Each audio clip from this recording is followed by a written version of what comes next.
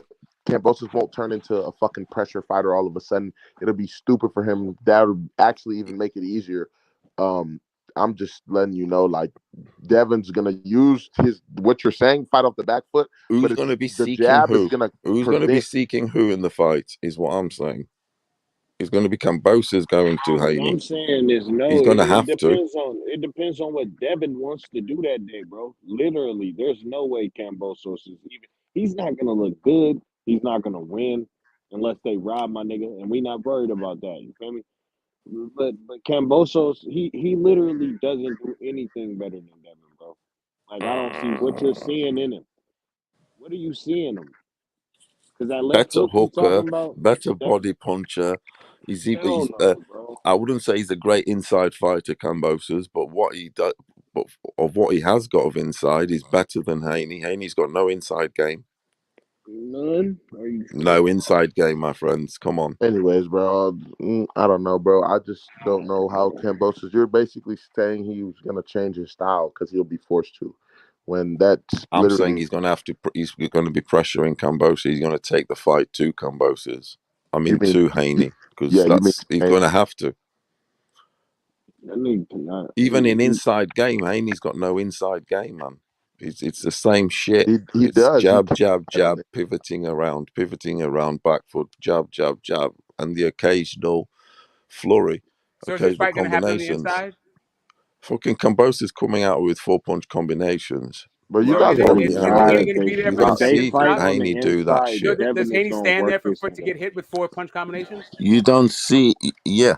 But when is Haney going to be throwing his combinations, Why 4-punch does it need to be combinations? He throwing hasn't 4-punch got them. combinations? He hasn't got them, has he? Does he need to be throwing 4-punch combinations? But wouldn't it be nice to have that in your arsenal Does he? at the very least? Nice if you don't ever He use it. most What does it matter? Come definitely Bro, on, niggas does. in the he hasn't comments If got you don't it want in never us the use to it, come what on does the arsenal. it panel, matter? Brody. It's too On safe. the panel because the Too nigga's safe not for making what? sense. He needs help. No, it's not. You know, you need help. Too self for what? He's not Not making sense. No, obviously. no, no, no, no, no. You You're not need help, making my sense, friend. bro. You're saying he You're doesn't have an speaking arsenal. you're So what is speaking he? pseudo shit, bro. You're speaking fake No, you intangibles. talking shit, my friend. No, I'm you're sorry. saying You intangibles, talking bro. shit coming out here saying it's fucking easy and stuff. I'm No, bro, sorry. I'm You not. I'm talking not shit. saying. I'm saying You it's don't want easy. to hear it. You You keep don't want to saying hear it. you And you keep want to saying I'm believe saying it's your easy, but shit. you're And not you don't saying want, you know what I why, mean? bro. Calling mine shit. Well, When you I'm try saying to you flip a talking narrative, shit. you need to explain why I'm saying what I'm saying. I'm not saying it's Yeah. easy because Cambosos is a bad Why are fighter. you fucking right, I'm necessarily? Who the I'm fuck do you explaining to think you you. are? I'm explaining to you my Any of you. opinion, bro. If you get triggered over my Okay. opinion, that's just you No, being a you're getting fanboy. triggered with mine saying I'm talking I'm not shit. being No, triggered. I'm I'm not saying you're talking saying shit. pseudo shit. You're You saying you're talking talking pseudo about shit, my friend. butterflies. You're talking about butterflies and Yeah. random shit and Yeah, shit. the butterflies you get when you land on another continent is what I'm saying. When you step off the plane and have to acclimatize is what I'm fucking on about. Obviously, probably never done that. I don't know. Bro, I have traveled, bro. Bro, Well, then I, don't you get, you know what I mean? The pressure when he bro, no steps in one the got to, ring, everything, the bro. pressure. It's listen. I'm not saying I'm saying that when I say the butterflies, I mean the pressure of it bro, but all. that's speculation, bro. That's not even a fact that he will have that. That's you speculating, bro. You just saying stuff. That's my whole point, bro. I'm speaking on styles, bro. You have a problem that I said it was gonna be easy based off styles. I'm not saying it's gonna be easy because Kambosos is a bad fighter. I'm looking at the way they both fight, and based off the way they both fight, I believe Devin has a overwhelming advantage, and also their fucking measurables, bro. Their metrics, longer arms, the bigger fighter, and then like parry that with the styles, and that's why I said it's easy, bro. So if you have a problem with me saying it's gonna be easy based off styles, bro, that's a personal problem.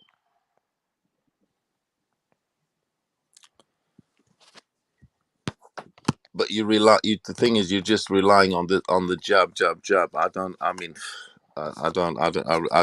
I'll tell you what. You're gonna have to go back And to the footwork, drawing board to jab, think that you're footwork, just gonna be winning jab, jab, jab, jab, jab. Come jab, on. and using his footwork to stay out of harm's way, bro, and landing Stay. combinations. That's it. Stay on ham jam jab all night. I mean, yeah, the jab can take you. A hard punch takes you around the block. Finish the A sentence. jab takes you around the world. Don't get me wrong. A jab can take you around the world, and he is having to go around the world. But I just don't think the fucking jab will be is enough. Kambosos has got a lot more in his repertoire. That right hand is going to be a surprise shot of the night, like he But did that's with why we were Tio. breaking it down. Like Cambosos Yeah, the counter with left his hook. The left hook. Kambosos is left hook is a fucking sweet punch. That is. But bro, like you're saying, you keep thinking he's not going to be there. I Bro, mean, that shit is he's regular he's as fuck, he's, bro. he's I'm not not gonna. fucking. He's not fucking Sweet Pea or people like that. It's He not isn't. even a Ryan Garcia I mean, I'm left not hook. saying, but you don't like you don't have to be Sweet No, Pea, it's not bro. Ryan Garcia, but it's still sweet enough. It keeps you honest. Bro, it kept Teal honest, bro. That shit It's is it's regular, something it's bro. something that Haney hasn't got. You can't say, oh, Haney's Bro, got this right hook or this left hook or Haney's left this, hook is you way know. better than George's Haney left hook, has bro. a pretty great left hook, actually. He's just Bro, not a Haney's powerful. left hook is But crazy, neither of bro. these guys are power punchers. That's what I'm saying. So like, what is that left hook gonna drop Haney? Like, what are you insinuating? Like, what are you even saying by describing these? Keep it not honest. Score point, making damage, No, bro. scoring, keeping him honest, keep. You know, keep. No one's ever fucking exploited Haney's body work. Also, I mean body. Kambosos is not the Bro, guy you to know, do it. throwing punches leaves you open, bro. I'm just letting you know, bro. Their speed is similar, so that plays a factor. I personally believe Devin's faster, and like I said, based off the jab, once he establishes the jab, bro, it disrupts Kambosos' timing because that's what a jab tends to do, disrupts a person's timing, and it establishes your distance. I believe he will then use his footwork and just counter him all night. And when he comes in, let off a combination turn, bro. The That's thing all it is, though, with Haney's footwork is going to be countered because Kambosos' footwork is very good. It's on that sort of that Pacquiao shit. It's jumping in and out of spaces, so left, right, backwards, and he's going to be cutting off. He'll easily cut off Haney's angles and sidescapes. Where he can pass through because he can just move in and out of position easily. Kambosos.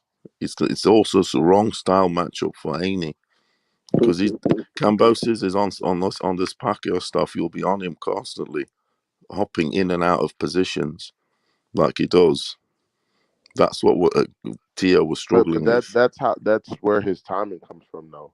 That in and out thing is that's how you it's those are typically for certain fighters is easy to time. You Like that, think so? yeah. If you ask most fighters, people who bounce in and out like Oh that, yeah, I mean, what do you think Nah. happened? Like, why do you think No. Manny was asleep on the fucking canvas? yeah. I mean, Yeah, but look, Smoke. You're talking. I mean, I was going to say Because he got I was going time. to say you're Just to help you talking. out, because he got time. Come on, That's no. why he was asleep on the canvas, because he got time. I'm gonna help. I'm gonna help you out. Is Haney going to be knocking out a dude like that? no, we're not saying that. I'm just talking about Yeah, timing. but he's coming out with an outlandish knockout. I He's know not. it's timing everything, but Yes, timing. That's how you beat. I know That's how you timing beat the can in and put out. extra That's how you power, beat somebody etc., jumping in and out. and the Timing. surprise Like what the guy element. just said. But Timing. So, we're and not that's going to Manny be seeing Pacquiao. you Kambosos is not Manny looking at a Pacquiao. knockout, a devastating You keep knockout. saying it. You keep saying Kambosos, Manny Pacquiao, like they're the same dude. Manny Pacquiao got knocked the I'm fuck not out saying they're the because he was same timed. dude. I'm just saying that the And Manny footwork, Pacquiao the is way fucking similarities, how better they than. jump in and out, in and out, Correct. in and out of space. That herky jerky thing of moving in and out will also trouble Haney a lot It did it because trouble. Americans have always I'm sorry. that. dominated He hasn't boxing. Did it necessarily trouble had that Come Ugas? on, style. Dick. Did it trouble Ugas? We've always dominated. Stop hating, bro. What's that? Did Pacquiao jumping in and out trouble Ugas, or did he just time him and jab his fucking head off? I mean, Pacquiao is one of those. Look at the horn. I mean, it's the size. He struggled with them too, with size. But you're on about Pacquiao. I mean, this is Well, you're the one who Kambosos. keeps bringing up all these other fucking fighters. We're talking about two I'm guys, and just you're like, saying. "Hey, what about How his Ali? What about footwork Sugar Ray is. Leonard? What about Pacquiao? What about How this? his Like, what about footwork. Roy How Jones? his What about footwork. like you are the person who's Yeah, bringing but up you're all these looking other at his fighters? losses. He's looking at his losses. You can't just necessarily just look at his negative Well, when he lost. What okay, about when he was effective? I mean, all his career. okay, You so can't just cool. All right, cool. So uh, he was all. So he won against. his whole So he was. career. All right, great. So he How many won against. times has Pacquiao look at Pacquiao? What Great. has he achieved? You know what I Great. mean? He's So making out in his his. wins, was he not also getting touched up, even doing jumping in and out? Like, was he not getting touched up against Thurman, jumping in and out? Bro, it's just simple timing, bro. That's my whole point. When you jump in and out like that, Simple timing with that with the jab. no, bro, you can time the right hand. Like I said, the jab is it's to disrupt their timing, and it also helps you But find your that's what distance. Kambosos will want. He wants Haney to release that right hand out of his chin, which is always keeping close to his chin, scared to get touched But there. look, that's the whole Because when he does let his right hand go, Kambosos will be countering him with a left hook. That's what he wants to do. He's going to try and bait him in. He has to bait him in. That's my point. He will be baited in from throwing his right by his jab. Look, when he knocked down T.O., what was the punch that T.O. threw that made him throw his right hand, bro? That's what I'm saying. Once Devin establishes the jab, he's going to be able to do a lot of different things with his footwork. The feint, the foot feint. But yeah, why are you telling me that he's going to be doing stuff with his footwork? I want to be hearing he's going to be doing with his fucking hands.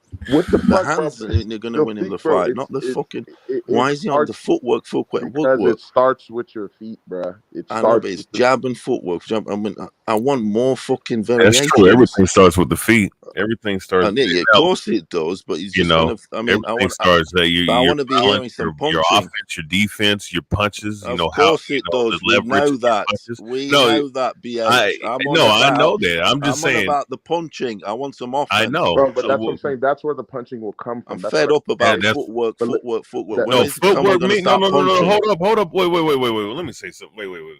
Because there's things I want to say on both sides. But first and foremost, footwork is everything in boxing. Of course, foundations. I know that. Yeah, but yeah, your base, everything. Yeah, so course. so I'm just saying.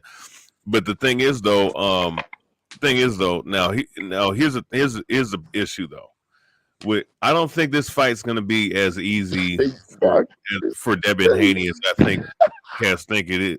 Cats think it is because first and foremost, Devin Haney is not really the bigger man. Really, Kambosos is actually an inch and a half taller, and they're in both of their frames. I mean, Haney's more of a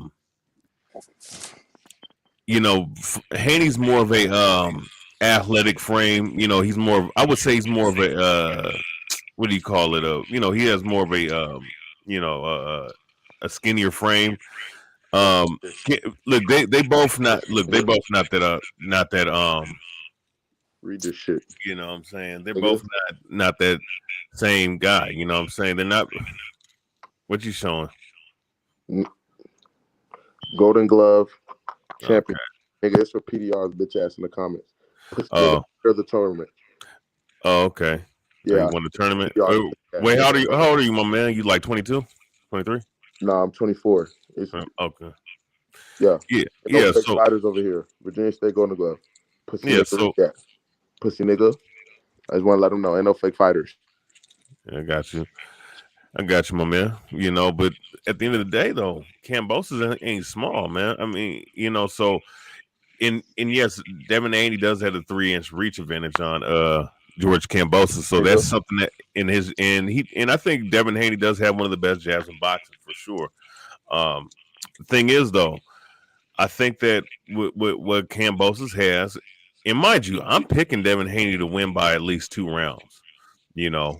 But the thing is, though, Kambosos, his game plan and what he can do, because Devin Haney isn't all that much faster than Kambosos, and also too, Kambosos has shown toughness and ability to box in and out and in and out.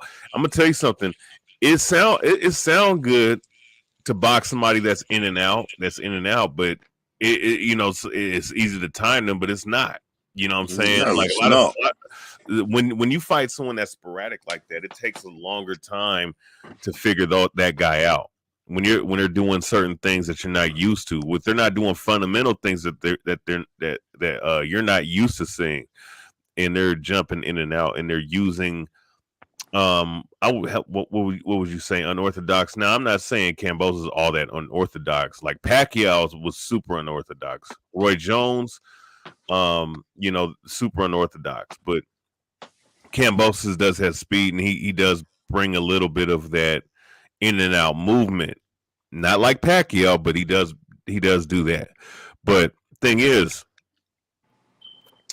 Kambosos has a lot of has a decent jab himself, and he has the ability to use not to be a stationary target. He's not like I think what people are comparing this guy to is someone who's stationary and someone who's easy to target. He's not comparing who? Comparing who? Kambosos. That's what I'm just saying. By the way, like Haney's just gonna outbox this dude. Like it's gonna be another day in the office. It's not gonna be that, bro. I just don't see it. Especially when Kambosos, we've seen him in the level that he did when he dethroned Teofimo Lopez. Devin Haney did not do that. Devin Haney fought a lot of other guys. You know what I'm saying? There was a couple other guys that were solid. But that's what I'm saying. Look at how he fought the guys he fought. You know what I mean? I'm just looking purely based off their styles. I don't believe it's a stretch to say he will outbox him based off the tools that they both have shown us. You know what I mean? Like I said, establishing the jab will dictate a lot of how that fight goes. And we do know Devin to use his jab, especially when he has the longer reach. We do know him to exploit these attributes. You see what I'm saying? Yeah, he has. But he's going to need to fight. Sorry, Bage, I'm just thinking, Bage, can you also touch on both guys' offenses? Because I don't think for Haney to win out in Australia, just on the jab, is going to be enough. Well, they're going to need offense. Well, I'm going to tell you variations. Well, here's the thing, though. Paulo. The jab. Appreciate look, if the jab is respect PDR. My bad. Yeah, man. Look, yeah, I'm a fellow boxer too, Gusto, by the way. But respect. So yeah, much respect. But as far as the jab is concerned, man, you can win a fight with the jab. Now, I mean, of course, you need to throw other punches. You know what I'm saying? But you can win a jab in someone's hometown if it's landing and if it's landing effective. If Kambosos is not able to touch Haney and the jab is touching Kambosos and it's setting up his shots, and that's what can happen. But as far as how I think this fight's gonna go, like I said, it's gonna be one in the first five or six rounds, man. Whoever dictates the pace, like I broke down several times, on this platform, my own. You know what I'm saying? It's gonna be one in the first 5 or 6 rounds. Whoever that's my point. Dictating the pace. Who establishes the jab? Who gets to their? That's what I'm saying. Who understands the distance and the timing first? You know what I'm saying? Who can get that down packed? Like I said, that will happen within the first half of the fight, the first 6 rounds. And I believe when starting with that jab will allow him to understand his distance and understand Kambosos' timing. I feel like he's gonna systematically break him down. You know what I mean? That's what I'm saying. I'm not saying Kambosos is easy. He does have great footwork. He is very fast. He's not the biggest puncher, but I just believe based on his style, because Paulo earlier was saying he's gonna walk Devin down. I just don't see him changing his style to walk Devin down. He's going to pressure him. He's going to pressure him. He's going to pressure Haney. That's how that's the only way I see he can win the fight, Kambosos. You can't win the fight fucking jabbing or boxing. So if he's going to have to be the guy engaged. But here's the thing, though. He's not. Here's the thing, though. He's not going to box. And now, of course, how he boxed, Teofimo Lopez is going to be different because Teofimo Lopez is a freight train and hits hard. Power puncher, yeah. So that's different. Now, as far as Devin Haney, he can, like I said before, he can do that in spurts. And the thing is, he needs to throw. He needs to be in and out on Haney because Haney's going to fight in a methodical and a economical pace. He's not going to throw a high volume of punches, but he is going to throw a good dose of jabs. Steady. He'll keep a steady dose of punches.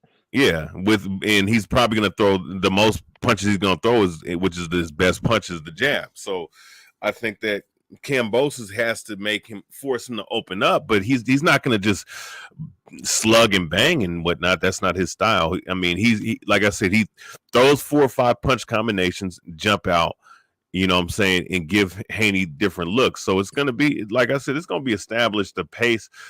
If Kambosos can force him to open up, force Haney to open up a little bit more, than what he needs to. Again, Haney can box on the inside, you know what I'm saying? But as far as him winning the fight, he can't just win by throwing throwing and exchanging more so than he would want to with Kambosos, and I think Kambosos would score more on him if doing that. I would say better combination fighter. BH.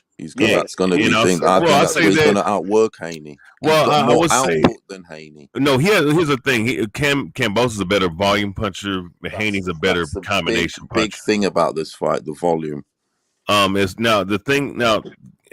Devin Haney, his left hook is decent. You know, it's a good scoring type of left hook.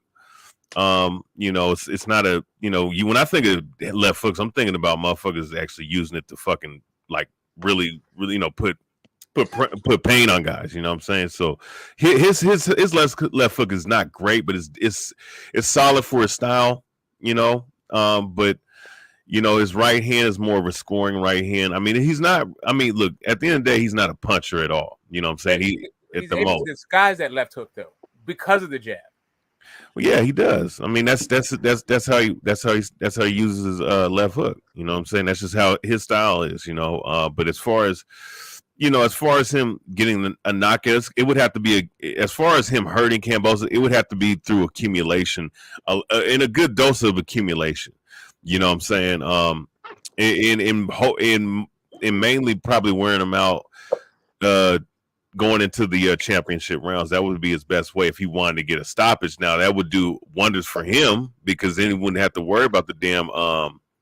He wouldn't have to worry about the judge's scorecard. But as far as Kambosos is concerned, that's how he's gonna fight Haney. He's gonna fight him in and out, throw a good volume of punches, reset. You know, step back, reset. You know, I mean, there's going to be but there will be. And here's the thing: there's going to be a time where Haney's going to have to step in the pocket, and this is my prediction. He's going to have to step in, and he's going to have to do what he has to do. And in like PDR is saying, I mean, at the end of the day, he has shown vulnerability with his chin, and he has good, solid defense, but not against the overhand punch.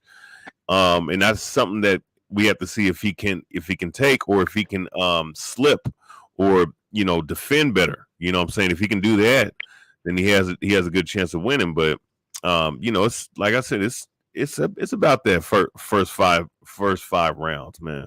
Whoever's establishing the fight and dictating the pace and the tempo of the fight is probably gonna be the main one to win, unless one of the two guys score, you know, a dramatic knockdown that can change the scorecards or get a stoppage later on or whatever. But you know, dealing with a championship fight of this caliber, this magnitude, you never know what could happen. You know what I'm saying? It's for undisputed, so guys might go all out. You understand? So, you know, it's gonna be different though. I think that on both sides, you know, I think you're going to be in for a closer fight than what you think. I think that people think that Haney's chin's weak, which it's vulnerable. It's not weak. It's vulnerable, but I'm not going to sit up here and say that he hasn't been knocked out yet. But exactly. So how is it weak? He hasn't been knocked down. Forget knocked out. I know, but here's the thing though. Here's the thing though. We can use the technicality of he hasn't been knocked down. He hasn't been stop, but you know, he has shown that one punch. So Linares touching him, not Linares, and it really wasn't even that bad. That let me ask you this: if you hit Haney hard, like if you hit him on the chin, does he become a different fighter? Does he become a different fighter? Well, here's the thing with Linares. I mean, look, I'll just say this with the Jojo Diaz fight. Right now, Jojo didn't floor him, but he backed him up a couple times, and we know that Jojo's he's a combination puncher. He's not a puncher, you know. And he backed up Haney with those overhand lefts, you know, as a southpaw, you know. And he's not a puncher. Now we know that Linares is a good puncher, and he threw that overhand right and caught him real bad, and it took like 2 rounds for Haney to recover. You know, I thought he got his wits back in the 12th round, but he still was he was surviving those last couple rounds. It wasn't really 2 rounds. It took 1 round. He got hit at the end of the 10th, in the 11th, and really it took half the 11th. By the end of the 11th, he was okay, and then the 12th, he was normal by the 12th. So it really took 1 round but that's one round. But here's the thing, though, Gusto. Think of this, though. That's one round too many. I mean, just yeah. At the end of the round, you get 30 seconds, and then you're still surviving for at least 2.5 minutes of that fight of the next round. That tells me that I don't know he if you didn't get hurt. Listen, if you get hurt, like if you get hurt against the puncher but don't go down, to me that doesn't show that you're a weak chin. And furthermore, if you tie a guy up and you make sure the fight you fight the correct fight so you can clear your head. That means he had his wits about him. He had his wits. It seems to me it seems to me that you know even what to do when you're hurt. Like it's not like you remember that's credit to him. Fight kind of thing, right? Yeah, Let me respond to that, Paulo. I think X and Lubin and like J-Rock, they have weak chins. When you hit those dudes, their game plan goes out the window. They don't know how to fight anymore. They turn into completely different fighters.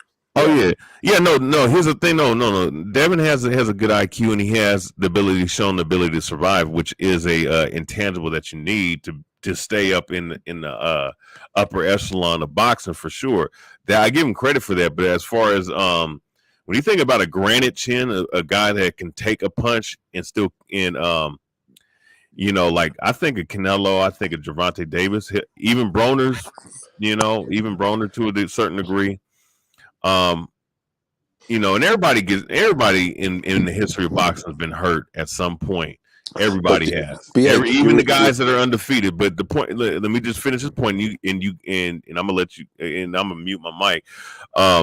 I've seen. Look, at the end of the day, if we watching boxing, we know that if someone gets hit, we know what kind of chin he has, especially against a guy that can punch. Now, at the end of the day, he survived. He did all the right things in terms of holding and whatnot. Some was excessive, who knows? But it's boxing at the end of the day. But he's shown the IQ and he's shown the wit. But as far as the physical ability to take it, it's still kind of concerning if you're a Devin Haney fan. Not at all. I feel like people need to rewatch it. It wasn't as bad as people make it. I feel like it's a lot of hype because he was so flawless most of the fight. People had to latch on to something. If you really rewatch it, he was not that hurt and he recovered quite well. People just need to really rewatch it. I watched that fight multiple times. It wasn't as bad as people say it was. He took it quite well. To me, I would argue he has actually a pretty good chin. Because Linares knocked down Loma, Luke Campbell. Like he can punch. He's shown he can punch so much. So he took that. You know what I mean? He has never been knocked down. So I don't see how he has a weak chin at all. I don't know where that narrative is coming from. But do you guys recall how he got caught in that? He got caught there, it was towards the corner there. It was pretty much a center ring. Not quite center, but center ring, engaging. So they were at it. And I think that he's fearful of that. I don't see enough of him doing that. When he gets in those firefights, and that's why Haney doesn't do enough of those firefights, standing toe-to-toe and giving it some. And when he did there with Linares, he got caught in that one. And then, like we know what he did afterwards, the last few rounds, he went and boxed educated safe. Which, like I keep saying, there's nothing wrong with it. But when he does try and get in offense, Haney, I don't think he even does enough. He doesn't do because I think he's fearful. I really don't think he trusts his chin. I really don't. And his power to be in the line of fire. Indeed, you don't need to be in the line of fire to win a fight. I agree. You can box clever, tata and do your stuff, yeah. But I'm just saying, you can't be relying on that shit your whole career. Someday or another, you're going to have to put a dude's lights out. Simple as. Unless you are a Floyd, a Sweet Pea, or, a real magician. I don't think Haney is that magician. You know what I mean? Let's just take it easy a bit. And he hasn't got that power for the dude his age. That's just where I'm at, do you know what I mean, with it. And in that engagement, when he was in the firefight there, he got caught and that shit him up. After that fight, his next fight, Jojo, he plays it safe. Because he knows. He even got caught in the JoJo fight. I mean, like I said, you're entitled. He did, and that's my concern. He got touched up there. Yeah, of course he beat him. You know, he beat him, and he did what he had to do. Yeah, he did. But I don't think that's going to be enough all the fucking time. That's the only thing. And Kambosos is fucking confident as fuck. The dude's just gone to America and beat Tio, so he's feeling like Rambo. I'm telling you now, he's done First Blood, and now he's thinking Rambo 2 out in the fucking Australian outback with the knife. Remember, Rambo 2 was all about the knife, if you remember. Anyway, it's going to be tough, mate, playing out there with them Crocodile Dundees. Not trying to be funny, though. It is like that. So you're going to have to, you know what I mean? I'm just saying it's not going to be easy for Haney, my friend. I think that's all I was trying to say at the start. I'm just saying, you know. No fight is easy. I said he's going to make it look easy. That's what I preface with it. He's going to make it look easy. No fight is easy. I understand that. You feel me? Like, no fight is easy. He's going to make it look easy. It's going to be, I mean, at the end of the day, it's going to be crazy, like, because I've got him, I mean, I think Kambosos is going to knock him out. That's the thing. I know it's crazy, isn't it? But that's opinions, isn't it? You're on the science. I ain't too science, so we're going to have to see, aren't we, my friend? At the end of the day. That's what you know what I mean? We can like fucking fight over as much as we want. At the end of the day, it's opinions, isn't it? I just think it's going to be too much for Haney. It's going to be fascinating to see. One thing's for sure, I'm so happy it's been announced, though. No shit, because it's the fight that boxing needed. And it mad that a fucking war, it took a war to make it happen. That's going to go down in history. That's crazy, because it's all Loma. And the motherfucking war has made it happen. No one would have predicted that. That's an incredible thing, that turn of events. I'm so happy that, I mean, it's a shame that people are dying over it, for it to happen, this fight. Let's face it, because it could have been lower. But boxing needed this fight to happen. No two ways about it. Haney, Kambosos, get them belts fucking sorted. Biggest joke in boxing ever. Them belts. Biggest fucking joke ever. Get them belts sorted. I do want to ask you guys, what's going to happen when the winner gets them belts? What happens to that other belt? No one seems to have an answer for that. Do you keep it? Do you chuck it? What do you do? Well, Haney says he's going to chuck it, but this fight also has draw written all over it. I tell you what, great shout, Smoke. Now you're smoking that good stuff. No cap. You're puffing the good stuff now. It could be a draw. Something great like I'm not right now, but that's a great suggestion. Or a split. I've got this. Or a split. Close. No, I got draw. Like I think that this fight, like since they already have a rematch signed, this set fight it kind up. of just has draw. It just both dudes ain't got both dudes ain't got that sort of power to knock each other out, so they'll draw it out. It's gonna go to decision more than likely. Yes, they haven't got the power to knock. I mean, I do think Kambosos late stoppage, but that's I just think because of there's but a decision and a split is very likely too. I can't disagree with that. Yeah, I don't really. What I don't see really is a UD or a stoppage. I think it'll be an MD SD kind of thing. I don't think anybody's going to get a UD. I don't think anybody's going to get stoppage. Like if that happens, then it's outside of what I expect.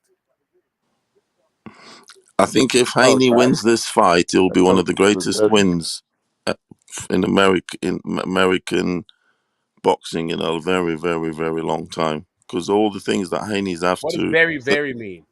Because of the conditions. I mean, since like 2017, like because I would say, hold on a minute. Brooke was I would say no. Brooke won. I would say this would be bigger than the Brooke one. I mean, I'm just saying, what do you mean by very like? I'd say this fight is bigger.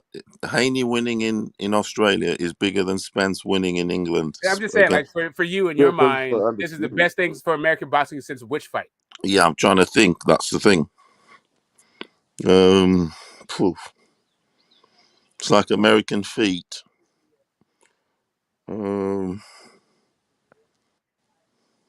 What Floyd beat like Canelo? overseas, or like altogether. Oh, you just want America. So your whole thing is you just want Americans to fight outside of America. Like that's your no. I mean, it's 50. I want it fair 50-50. Most Americans fight at home, is what I'm saying. Yeah, because everybody wants to fight in America because that's where the money is. Because where the money is. It's where the money is. Yeah, exactly. Yeah, no two ways about it. Everything is in America. Yeah, I mean that's. Yeah, you guys are the daddy. That's why America historically kept the WBC belt and chucked the WBO and the other belts across the pond to keep us happy. But then when it came to unifying, they didn't want to fucking unify with the WBO dudes. They're pussy scared, like Roy Jones and a lot of dudes. They kept the WBC belt, but they never wanted to fight the WBO dude. Well, it's because the WBO wasn't respected. Like there wasn't even like there was times when WBO wasn't even recognized. Like you didn't even need that belt. So then first you have to become respected in the sport. Like they got recognized, sure, but I mean that takes time. Like even now, like the WBO champs are generally the weakest champs in a division. Like all 17 of them. They're like you think that the guys who are not the WBO champs beat those other dudes. So. I mean, it is what it is. I'm not. Yeah. I know what you mean. It's not the same way it was like 15 years ago. But I'm just saying, like WBO is still, finding its way. WBO, it's more credible now. It's all right now. But there was some good champions back in the day. There was still good champions, especially at middleweight. I'm just saying that middleweight era. When there was Roy Jones and them Steve Collins and. Right, this is all about Joe Calzaghe. I mean, I hear you, bro. Like Joe Calzaghe was cool, but Joe Calzaghe was a babysitter, just Nigel like Charlo was a babysitter. And then it was what? Joe Calzaghe was a babysitter, the same way Charlo was a babysitter. He was also a dude. Like Calzaghe was also a guy that didn't leave, right? He was like babysitters and what? All right. No, where you babysit the belt. They all did. Yeah, but they all. Well, you could. I mean, he did fight. He did fight on away. Fighting in England's not easy because he's not English, is he? He's Welsh. I mean, he's a UK. Yeah. Dude. So when he fought in England, that was hard for him. The crowd was all against him. Like, how hard is it to drive 2 hours away from your house? Yeah, once again, it's not. Wilder, just so you understand, let me answer the question. You asked me a question. Okay. Let me answer it, please. Go ahead. It might be 5 hours to get there, but the crowd was 20,000, and they all shouting for the home guy. It's a cauldron, so it's not about the fucking drive. It's about the fucking in there in the arena. Do you know how much Welsh people are hated in England? Not so much that they're not part of the UK. I'm just saying, a Welsh guy fighting in England is like. What do you think of an Alabama dude fighting in New York? You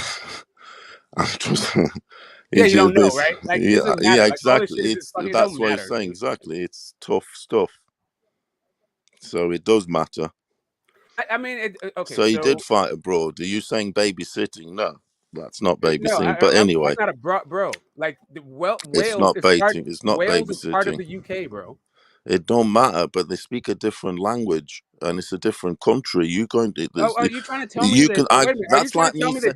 Hold on a minute. That's like me. That's like me saying Canada is a part of America. Of course, it is. Are you saying that Joe Calzaghe doesn't speak English? What are you talking about? He speaks 2 languages. I mean, whatever. Welsh. One of them is English, correct? He speaks Welsh. There's a language called Welsh. They speak Welsh. I understand. Are you trying to tell me that he doesn't speak English? No, I'm just saying he does, but they've got their own language. So he doesn't. It's not like all of a sudden he went to England and he doesn't understand the language. They've got their own language there. They speak their own language. I know he speaks English, but don't say that Welsh is English. It's different countries. Okay. That's like saying to a Canadian, "You're American."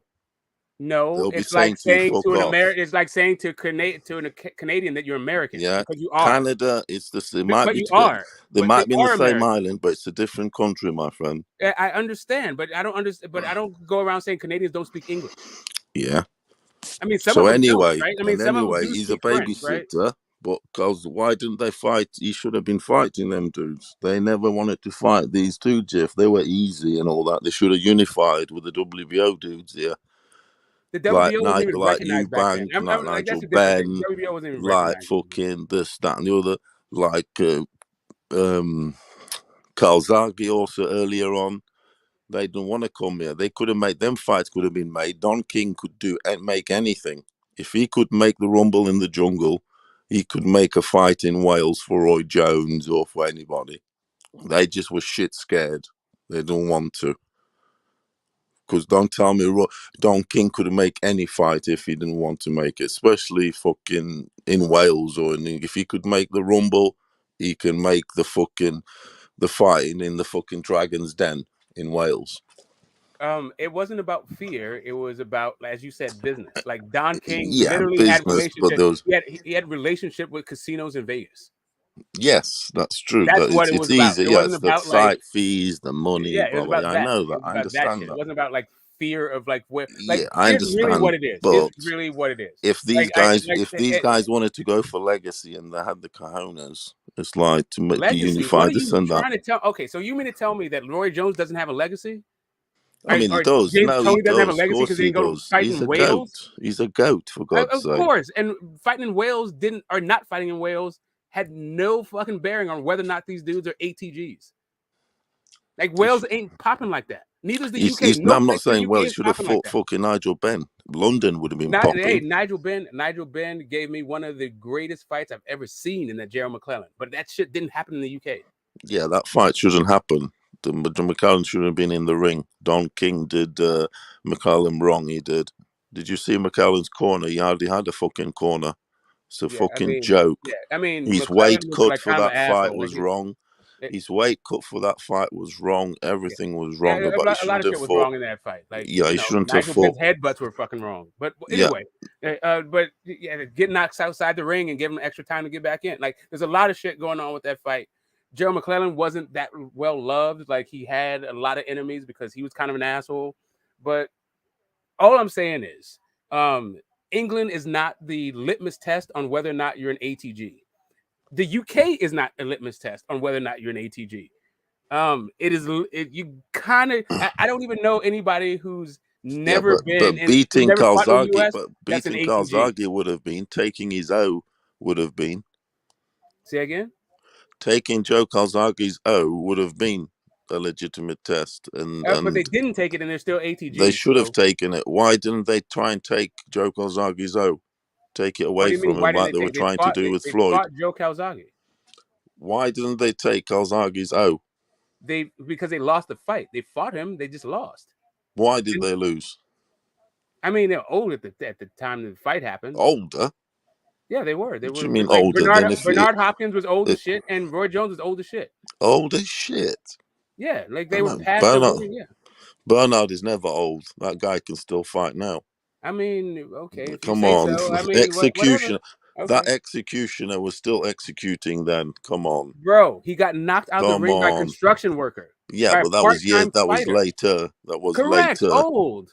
Yeah, but that was very later. Fight now, like that. We're years removed from that shit. You're saying he can fight now. But you were still all right then when he fought Joe. Yeah, whatever. My point is, like, listen, I'm not here to hate on That's what I'm Calzaghe. saying. I'm just I'm saying. I'm just saying. You're saying Calzaghe's this, that, and the other, but you couldn't take his O. No, they couldn't. Like the only time he stepped up against the guys that were, that are like. Here's the thing. I respect. What do you mean that are what? He beats can I finish? anybody You who can. question. You interrupted me to ask me a question, like when I'm still speaking. So just hold on a second. Joe Calzaghe is an undefeated Hall of Famer. There are very few of these guys. Like, and that is a hell of an achievement. And not only is it undefeated Hall of Famer, but he also has other ATGs on his resume. Now, if you look at when he fought those guys, that's a different thing, right? So it was Roy Jones past his prime. Bernard Hopkins, if you think he's the ATG or not, is still past his prime. You don't know. These guys have got more experience than you can imagine. I'm not even saying that Joe Calzaghe was in his prime when he fought him. Calzaghe was also not in his top prime. Correct. His hands were gone by then. Correct. I understand. He had more operations to his hands, broken hands. He'd had about. I agree with that. I agree with what 4 you're saying. broken hands, fucking you name it. Yeah, 4 broken hands. You name it, loads of shit. Times. Always got up from him. Yeah, but that's different than getting knocked out and all this stuff. Like anyway, but the overall point that I'm trying to make. Calzaghe had one of the best chins in the history of boxing. Always got up. Wales is not the place that you need to go to cement your legendary status. Wales ain't the spot. England ain't the spot. Ireland ain't the spot. Scotland ain't the spot. None of those places are the fucking spot that you need to go through to make sure that your ATG legacy is fucking solidified. I'll tell you where is the spot. Where is the spot to legitimize your legacy? Is with 110,000 like Tyson Fury is doing at Wembley Stadium. That's how you say, I'm the motherfucking king. I'm fucking the king of boxing. I'm the pound for pound. Fuck all these other pound for pounds. The king of boxing is Fury. Wembley Stadium. Okay, sorry. Where's Fury from? Fury's from Manchester. Okay, cool. So via are you mean to tell me that an English guy, in order to solidify his ATG status, needs to fight in England? Yeah, Wembley But nobody else does? Just Fury? Like, get the fuck out of here, bro. 110,000 fans. No, I'm playing with you with that. No, I know what you mean with Wales. With Wales, yeah, you are right. But I don't know.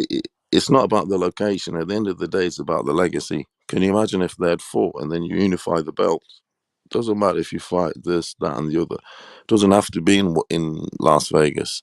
If you that fight and you want to unify and have that legacy and beat all the dudes, and not be out here saying you're the dude when you haven't fought all the dudes of your era, then that's what I'm on about. They didn't fight all their dudes of the era. Roy Jones Jr. Who didn't? Roy Jones Jr. Who didn't he fight? The fucking Mike McCallum, I guess. He didn't fight Mike McCallum. No, Nigel Benz, Chris Eubanks, all them dudes. Hold on a sec. Hold up a second.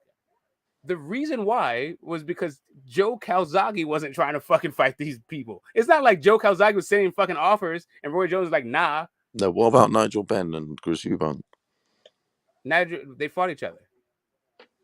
No, I was saying Nigel Benn, Roy Jones versus Nigel Benn and Eubank.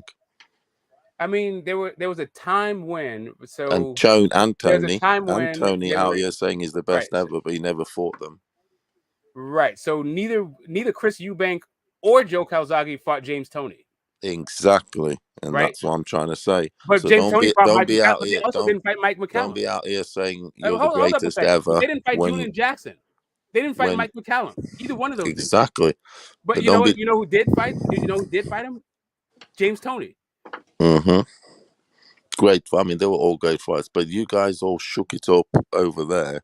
American and say McCallum, obviously Jamaican dude, great fighter he was. But you didn't. They didn't shake. But they didn't shake it up. They didn't shake it up with these guys, killers over the pond. Don't tell me they weren't killers, because Nigel Benn was knocking out dudes. If all you do is fight knocking out Iron Barclay, knocking out Gerald McClellan. I'm sorry. England is not the fucking spot where you go like, I need to go there. Like, if all you fight is in England, you're not a fucking killer. You're a local dude. Oh, that's proper disrespectful. Sorry, no, okay. You telling me Nigel Benn wasn't a killer? Nigel Benn was a killer, but Nigel Benn fought outside of the fucking England, didn't he? Chris Eubank didn't. Joe Calzaghe fought outside of the fucking UK. It took him a long time to do it. Chris Eubank actually learned some of his ropes in New York. Funnily enough, Chris Eubank, yeah, and as sparring, he didn't fucking have any fights in New York. Yeah, but Nigel Benn Michael Watson and all that shit. Like I'm not Yeah, hating on Michael Watson. Yeah, it's Michael Watson's cool and you all see that these shit. dudes. Irving That's High, what I'm like, saying. These dudes are the WBO belt, but these other guys that claim to be the best didn't shake up with them, and they the be out here WBO saying was they're the not a best ever. recognized sanctioning You ain't body the by best then. ever till you beat someone like. Okay, so tell me who's the IBO champion at 147? Like, do you need to fight the IBO dude right now in order to be No, considered to the fucking unify best? your legacy, yeah, you Yeah, do. You fuck kind of no, you do. don't. Of course you don't. Of course you don't. We know who the best at 147 is, and it ain't the fucking IBO champ.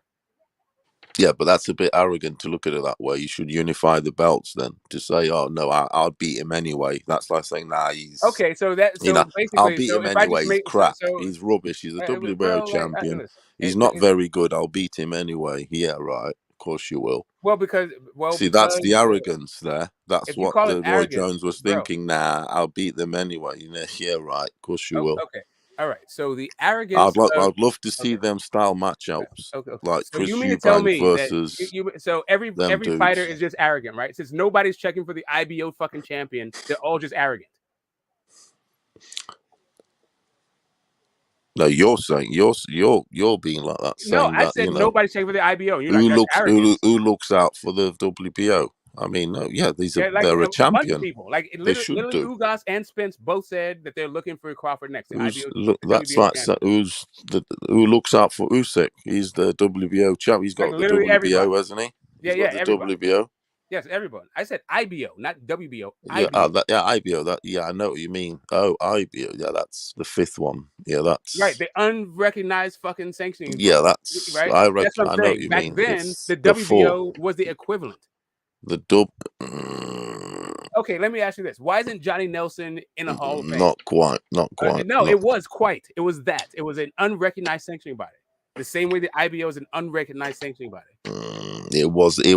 It had a lot more legitimate weight. I mean, in England, Purely because that's because there who was all had less it. There was a bunch of belts. Euro. Like, listen, the reason why the WBO happened, the WBO was a affirmative Because action you guys sanctioning were body. scared. You guys were scared to bloody fight No, these it was to Euro widen dudes. the You were tent. scared to fight these Euro dudes. You kept the fucking WBC belt and Scared, all huh? that inland, Huh? and you were scared to fight the European. That's why you're getting your ass whipped nowadays Okay, so why didn't so by the Lennox Lewis was scared of Klitschko's, Europeans?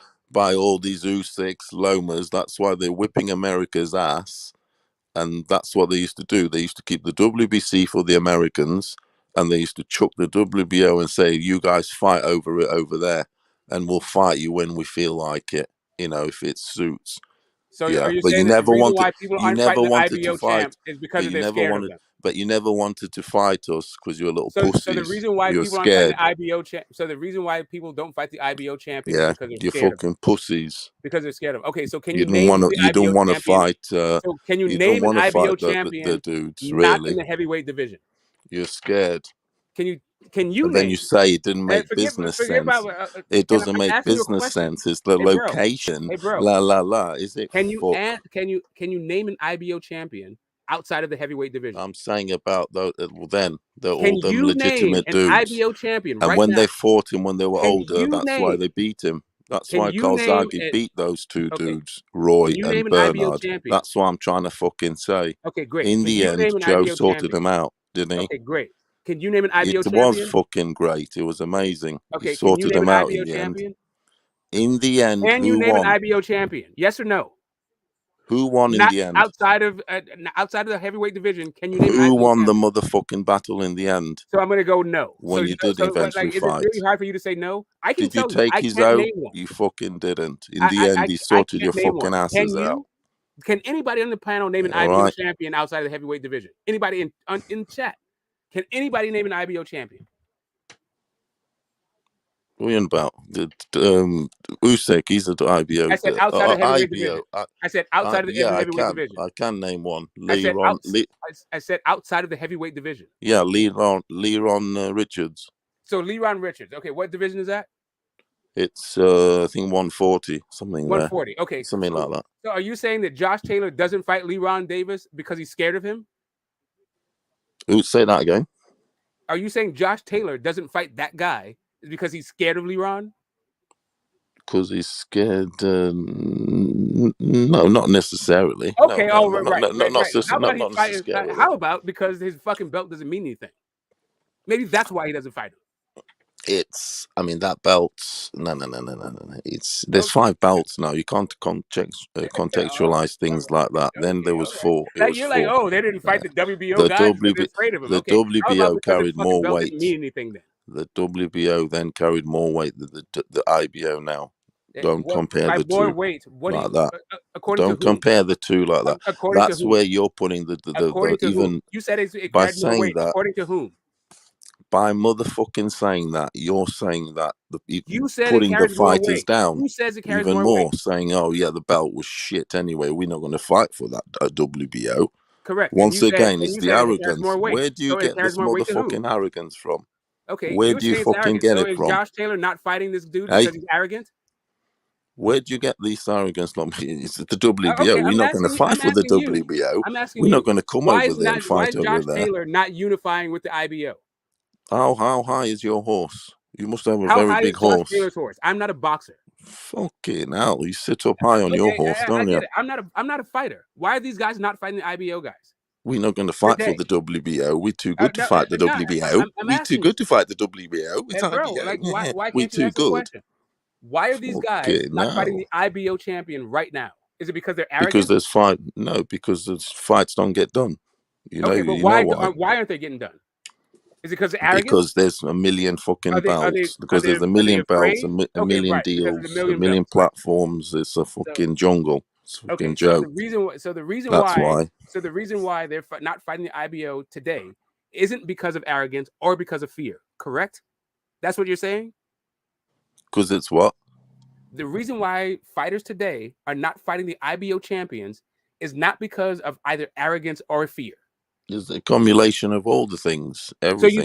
So you think everything, that Josh but no, Taylor not is either necessarily. too Not arrogant or necessarily. afraid of Hey, of what the you on IBO about guy? fucking Josh Taylor? Talk to me about why them fucking dudes didn't fight the fucking dude with the WBO belt I told you and why. Because it wasn't be a true recognized title, champions. bro. I already told Why you. did they duck those Because dudes it and they'd be wasn't a out here saying recognized they're the title, bro. greatest ever? Because They're it not the wasn't a fucking recognized greatest title, ever. bro. I It want you to wasn't a answer that recognized question. title. So don't be It was saying. not a recognized title. So who would have won then back in the day at their peaks, Bernard or Joe? Since we didn't have the fight, we don't know. Exactly. So these dudes are considered the best ever, blah, blah, Okay, blah. But so the wait a minute, hold on. question is So always you're trying there, to tell me yeah. that? I want you to hold on. remember that. So Josh Taylor shouldn't be considered the number one guy at 140 because he hadn't fought the IBO guy. Technically, yes. So if that belt if that WBO, which it is, it's the real legit thing now, isn't it? Yeah, we agree. Technically, yes. No cap. I just want to make sure that you No understand cap. what you're saying is that Josh Taylor's afraid of the IBO guy. Okay, it's not a case. Yeah, not afraid, whatever. But if the fight to be the dude, you should. If that's a legit belt, which is the 5th belt, and it is nowadays, then yeah. I mean, I know it's a fucking lesser belt, but it's not as the WBO in the 90s, early 90s, was not like the IBO now. Do not make it look like that. I think you're fooling the people. The why? WBO. Okay, so let me ask you this: Why is Johnny Nelson? Why is Johnny Nelson not in that? Stronger. Why is Johnny Nelson not in the make Hall it of Fame? seem. Why is Johnny Nelson not in the Hall of Fame? You make it seem like Why that. is Johnny Nelson not in the Hall of Fame? He hasn't been his turn yet. His turn will come. His turn will come. His things come late, When did this just dude, like his career did. Everything came late to him. That's how it is. That's why it was. You know his career. He had a slow start. When did he came late, retire? and he'll go in late. When did he retire? When did he retire? Fuck when did Johnny Nelson retire? Oh, early 2000s. Not this century, correct? Yeah. Yeah, and. Okay, so what are we waiting on? There's loads of dudes there's loads of dudes that are not in the fucking in the Hall of Fame and should be, and there's nothing to do with the WBO and all that bullshit. So why that's is it the Johnny wrong Nelson way in to the look at WBO? it. Well, no, but why isn't Johnny Nelson? I'm not talking about loads of things. I'm asking about Johnny Nelson. Simple as. I'm asking about it's Johnny the wrong Nelson. way to because he gets disregarded. Why? Why does he get disregarded? Because of the arrogance. The arrogance of whom? Of the American. structure. It's Americans that are keeping the him out of Hall the of Hall of Fame. Fame. Yeah, the Hall of Fame is It's where? Where's the Hall of Fame? Americans that are keeping him out of Where's the the Hall of Fame? Where is it? Say again. Where is the Hall of Fame? Where Where do you is think it? it should be? Where should it be? There you go. Where Yeah, should it? Well, no, where should the Hall of Fame be? okay. You tell me where it is. No, I'm asking you, where should it be? Where is it? I think it's in New Jersey. Yeah, it's in America. Yeah. Yeah, so where should it be? Exactly. It's an American No, I'm asking you, where should it business be? enterprise. So where should it be? It's a business, American I'm asking you, where should enterprise. it be? Where should the Hall of Fame be? It should be in the middle of the sea, between Okay, cool. in the It should be middle in of the the Hall of sea Fame. Okay, somewhere in I an got it. island. Okay. Well, why should it be in the middle of the sea? It should be in Cuba. Okay, so why should it be in Havana. Cuba? Why should it be in Cuba? In Cuba. Why? Because just to make it neutral. What neutral? Why should it be neutral? To make it just to make it Why? neutral. Put in Cuba. Why? It's in America because the Americans love a Hall of Fame. You have Hall of Fames for I everything. get it, bro. Listen, are there Hall only of Americans Fame in the Hall for of Fame? everything. All right, so I'm That's sorry. right. So you It's mean in America, you're obviously. trying You to know tell the me that? score. All right, so Johnny Nelson should be in the Hall of Fame in your mind? It's not gonna. I'm just asking you a question. I'm just trying to figure I out think where this is coming from. definitely. Yeah, so you think Johnny Nelson should definitely get in the Hall of Fame? Why? Yeah, because he was long reigning. I mean, he had a slow start. Blah blah blah. Obviously, it does losses and all this shit doesn't mean no shit. All the best lose, but he had a long reigning defensive, long reigning. He was a long reigning champion. But yeah, it wasn't the WBC belt. But that's so if you're a you long can't reigning prove. You IBO can't say he's champion, not good. You can't say he's not good. I'm just trying to figure out your thought process. So if you're a long reigning IBO champion, you should be in the Hall of Fame. I love Johnny Nelson. He's one of my favorite boxers Listen, ever. like he's You know what I mean? a So I'm funny going to be dude. biased. It's not I'm going to about be love or biased dislike. anyway. I'm just asking you about this, just your standards, right? So if you're a long reigning IBO champion, you should get in the Hall of Fame. You see that in your arrogance, no. No. Okay, so no, he should not. In your No, I'm asking you, bro. I'm no, not asking because you to answer my you once question based again on you your saying, oh, it's interpretation of my WBO, it's attitude. WBO, it's Hey, bro, WBO belt. you're doing too much. You I'm trying to classify figure out it. your standards. You classify as WBO. I'm So it's asking you WBO a is shit. question about your standards. Do you Yes. think, according Of to course your he should be. standards, Yeah, that a long-reigning IBO champion should get in the Hall of Fame? yes. Okay, First thank ballot. you. Fuck. First ballot. Jesus Christ. My standards. Awesome. You're Great. making out that Awesome. I've got low standards, are you? No. Listen, You've got arrogant standards. You've got arrogant standards. I mean, whatever, bro. Like, I'm not even here No, for this it's whole like WBO. He personal doesn't deserve it. It's over yeah, no, there. It's they don't. them Like, lot over I'm there. not. Yeah, my standards. Yeah, we're better. Yeah, no. Yeah, no. We better. We WBC. Blah blah blah. They WBC. I WBO. mean, it is They're what not it very is. good. That's your capsule. Actually, if you want to go with cap, for me Your the IBF, capsule. Your capsule is we're WBC. We're better. We're better. You play with the WBO. You're not very good. This is not. That's your little fucking narrative. Okay, cool. You live in that capsule, don't you? No, you're actually incorrect. So you're actually incorrect. So let me help you out. Let me help you out. So for me, I thought the IBF was the best sanctioned body, not the WBC. The WBO is as motherfucking good as any WBC. Maybe the WBC should have some fucking balls, the fighters to fight the WBO, so but they didn't. So do you think the WBO is the same They as didn't the want to IBF? do the deals. They didn't have the fucking nuts. All right, let's. I mean, if you say so. So do you think that they didn't have the nuts? Okay, cool. If you say so, do you think that Joseph Parker was as good as Klitschko? Vitaly Klitschko. Joseph Parker was as good as of course Joseph Parker was better. Of course not. Okay, cool. I mean, maybe that's why people go like WBC over WBO. It's because of shit like that. So what's that question got to do with anything? I'm telling you, like I already told you, the WBO has consistently been the weakest link since they've been even before they were recognized. Yeah, but you can't just go and pick. You can't just go and pick one little particularity like that and contextualize it and contextualize and reason it with that. All right, cool. Because anyone can go and pick a little can go and pick a little sweet out of the sweet box and say, look, it's this. Cool. But there's many more was sweets. Jeff Horn? Did you think Jeff Horn was better than Fucking, Keith Thurman? don't be fucking think you can fool me like that, boy. All right, so let's do more guys then. Do not think you can fucking fool me like that. How many guys do you want me to mention? Give me a number. Since one is not enough for you, how many would be enough? It's got nothing to do with it. It's got nothing Okay, to do with then why are you the asking WBC champion is Usyk at the minute. WBO champion is Usyk. Yeah, and the heavyweight. WBC is Fury. In the WBC is And Fury. which one? But everybody, hold on a who minute. would So I'm going to contextualize it like that. Okay, and the WBC is Fury. You've got Usyk over Fury, haven't you? Fury. No, I Who's got Fury better? over Usyk. No, Who's I got Fury better? over Usyk. I got Hey? Fury over Usyk. Have you you changed your tune? And no, not since you since fucking when? did. When did I ever pick You Usyk to fucking beat did. Fury? I've heard you on panels say riding Okay, fucking you heard Usyk's wrong, dick. bro. You're probably like I talking while you fucking fucking heard doing. you. Are you Bring it riding up. Fury's dick Bring it now? up. Are you? Bring it up. Are you Bring it up when I riding ever Fury's? said that Usyk I've could beat heard you Fury. before. I've heard you before on Black Say and Usyk.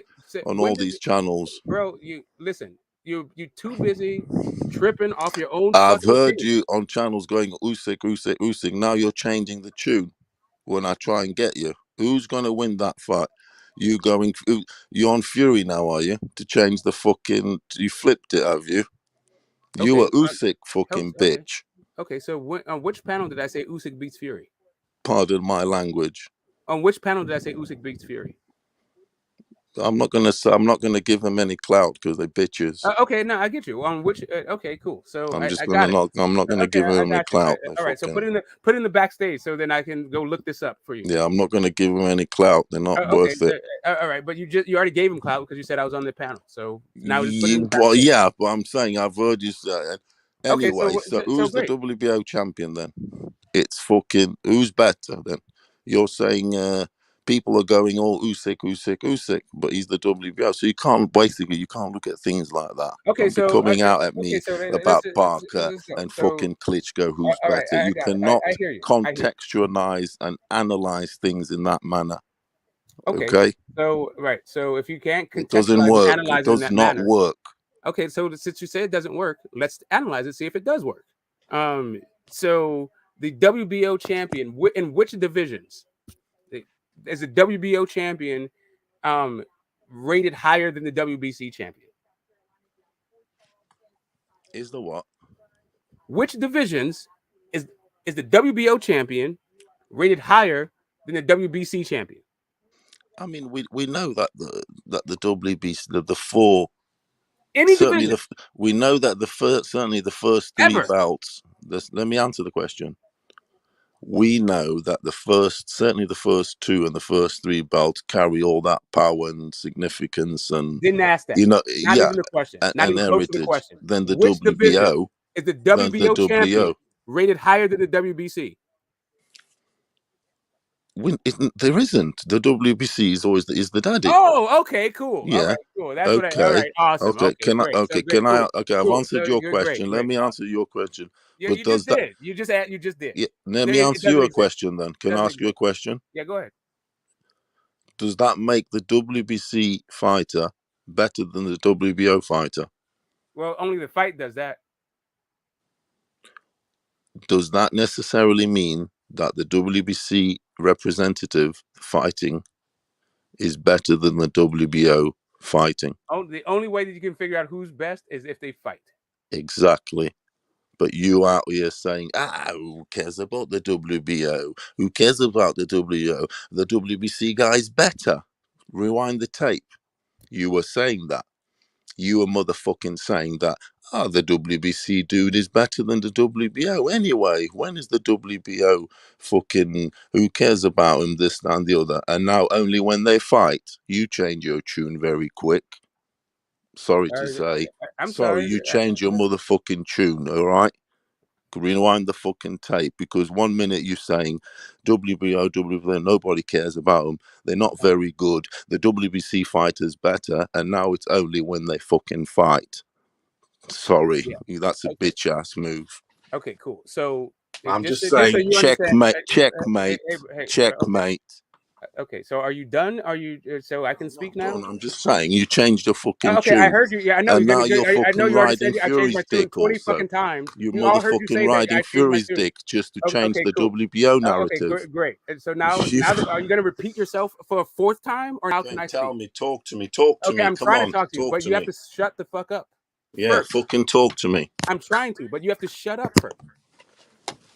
Firstly, what I said was the WBO wasn't a recognized title, so nobody cared. That's why. Like Lennox Lewis, the reason why he said he wasn't fucking tripping off the WBO was because it wasn't recognized. If it was recognized, then he would have gone and fought the fucking champion. That's what a fighter says. I'm not a fighter. Like what my opinion is, I'm just a fight fan. Cool is my opinion. The other fighters were saying, if that was a recognized title, I would have gone and fought that guy, but it wasn't. It was a recognized title. Okay, then why was Lennox Lewis considered the undisputed champion without holding the WBO belt? Why is that's another story altogether. Oh no, it's not another story. It's the answer to the There's question because it wasn't a recognized title. it's That's the why. same That way is literally these the days. answer to the question. It's the same way why these days they say about T.O. and fucking Kambosos. Is it undisputed? Is Yeah, it this? who 1 said minute they that? say, Right. 1 minute they don't. That does I can't Who's they? reason. That Who's does not they? put any reason Who's into they? anything. It Who's doesn't. they? That does not put reason into the WBO holder being a legit, valid Okay, I'm sorry. fighter. I'm sorry. Did all You three are or did out all here the sanctioning saying that bodies? the WBO I'm sorry. dude Who is said not worthy. who said Lennox Lewis wasn't Not undisputed? worthy. So who said WBO. You were Lennox saying Lewis wasn't undisputed? WBO was not worthy. Did you say that or not? Yes or no? When it wasn't recognized, yep. Well, then, to me, that's total arrogance because they were good fighters. Okay, Chris cool. So Eubank, great. Nigel, So all these who said Lennox great. Lewis was not undisputed? Fuck those who didn't. I don't, Yeah, I do said shit nobody. about. That's the answer. Nobody. To A me, bunch of people it said was. Teofimo wasn't undisputed. To Correct? me, it was. He was like. I mean, to you, right? But I'm just saying that, like, everybody said that Lennox Lewis was undisputed, and he never had the WBO. Plenty of people said that Tio wasn't undisputed. Plenty of people said Kambosos wasn't undisputed. Nobody said Lennox Lewis wasn't undisputed. So your points that you're trying to make don't really they don't address the elephant in the room. The WBO at a certain point was not a recognized title. That's why guys weren't fighting him. Period. Not arrogance, not fear. It's not nothing to do with it. It was recognized. It was. These guys were champions. Don't tell me that fucking Chris Eubank wasn't a world champion and legit world champion. That's essentially what you're saying. It's the greatest middleweight of all time, right there, Paulo. No, but he's saying like WBO holder. I know it's not legit. He's not recognized essentially because it's I'm saying, like, listen, like, what you're saying right now is Josh Taylor isn't undisputed. No, Because he didn't have forget the this IBO belt. You're trying to twist it with the undisputed bullshit. No, I'm just trying to show you that what you're saying were don't make saying no at the fucking start. sense. You were saying at the Like, start what the you're saying doesn't make WBO they sense. weren't worthy of fighting. They weren't very good. The WBC or IBF is always better, and they're not worthy of fighting. Essentially, that's what you were saying. But that's not the case. There's legit champions, especially at that time in that weight. And there would have been great style matchups. If these James Tonys and Roy Jones had fought these dudes, you don't know what would have happened. Because I got Nigel Benn potentially knocking either of them out, potentially. You said Chris Eubank, and then you said Nigel Benn. Nigel Benn, first off, fought outside of the United States, and not only that, wasn't just a WBO champion. Yeah, he did. He was a WBC. He fought Doug DeWitt. I know he did. He had the balls to do that. He went overseas and beat Doug So DeWitt. what's your point, bro? I'm just saying. And my point is, he did it. He went overseas, But he was a won the WBC WBC champion, belt. though. He won the WBC belt, yes, in America. And not only that, Joe against Doug Calzaghe DeWitt. had all the belts at one point. But you boys didn't. I mean, Not at Roy the same Jones time, or but Tony. at every point, You in his want to career, come over the pond. Joe Calzaghe had the WBC belt, he had the WBA belt, he had the IBF belt, and the WBO belt. Yeah, Carl Zaga, you couldn't take his O, and then you'd be saying he's old because they were old or old. Why didn't you get him when he was young? God, Also, okay, good, cool. I got it. Cool, man. Whatever you're saying, I don't get. You don't know what you're talking about, and I don't know what you're talking about anymore. So, whoever else want to talk, you like don't know whatever. what you're talking Yeah, about. I got it. Yeah, Disregarding arrogance WBO and fear. champions. People are arrogant. Like That's right, what. they're No, either too you're arrogant the. or too fearful. You totally Got it. disregarded the Yeah, right. WBO Josh Taylor. The champions. reason why Josh Taylor isn't fighting the IBO champion is because he's arrogant, right? You are disregarding the WBO champions. That's all No, you've I'm done. disregarding fucking belts that don't fucking matter. That's what I'm disregarding.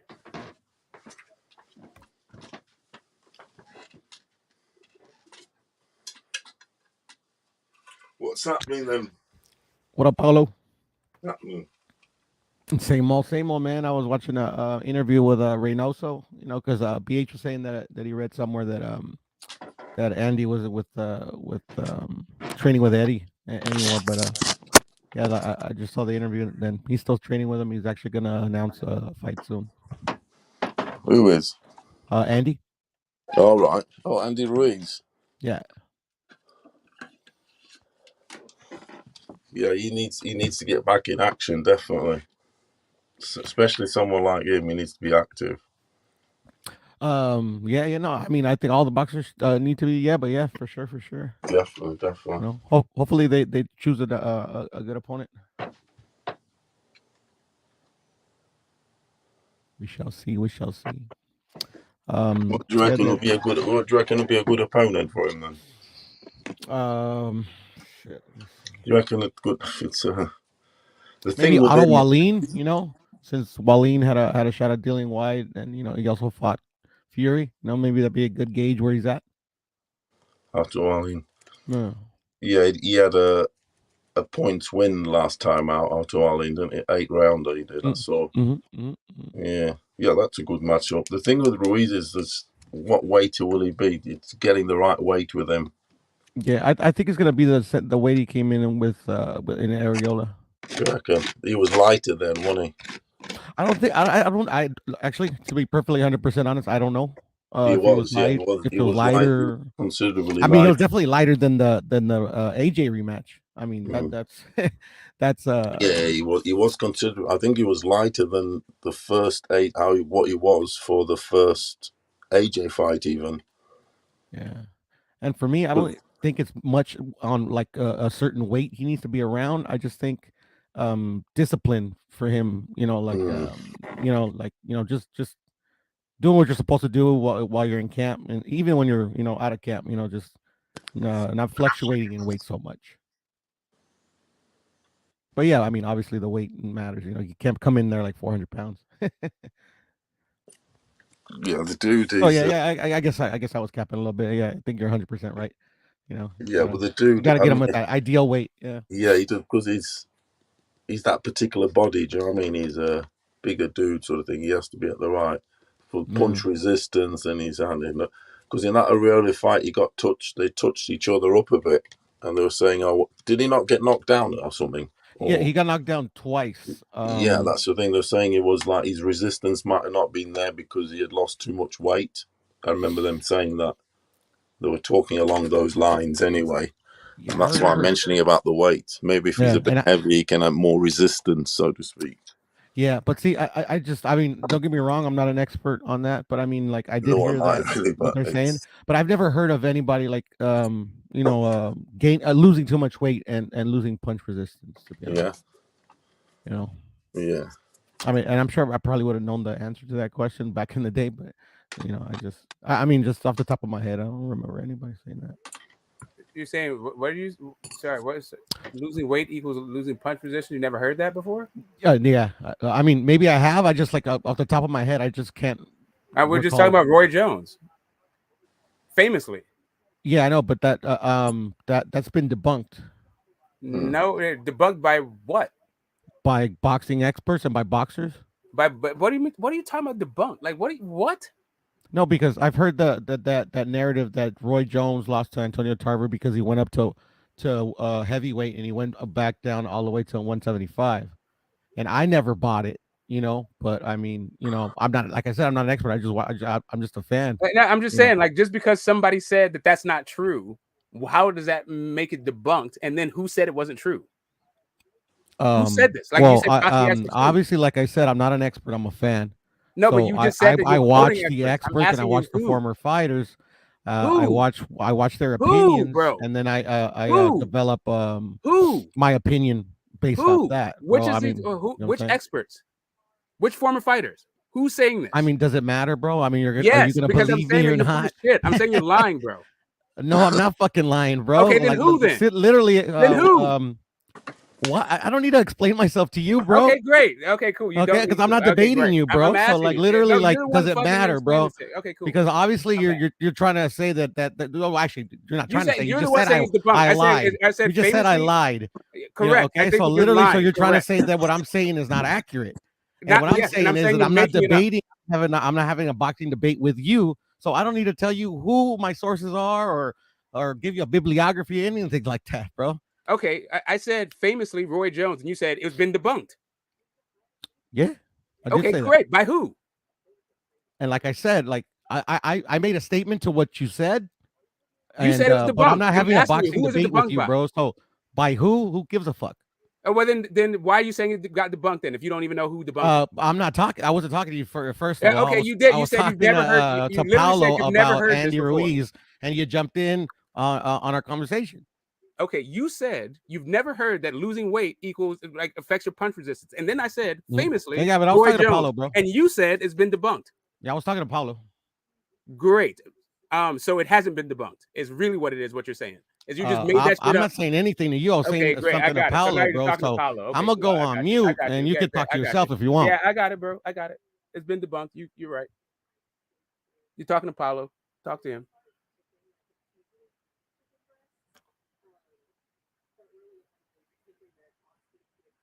Okay, all right. So I guess that's no more exactly. Like, I don't know where do you guys get this shit from for real, man? This goddamn like Jesus Christ, dude.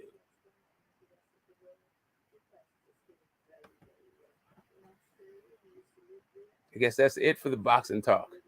Either we got guys saying they got sources but won't say who the damn source is. Like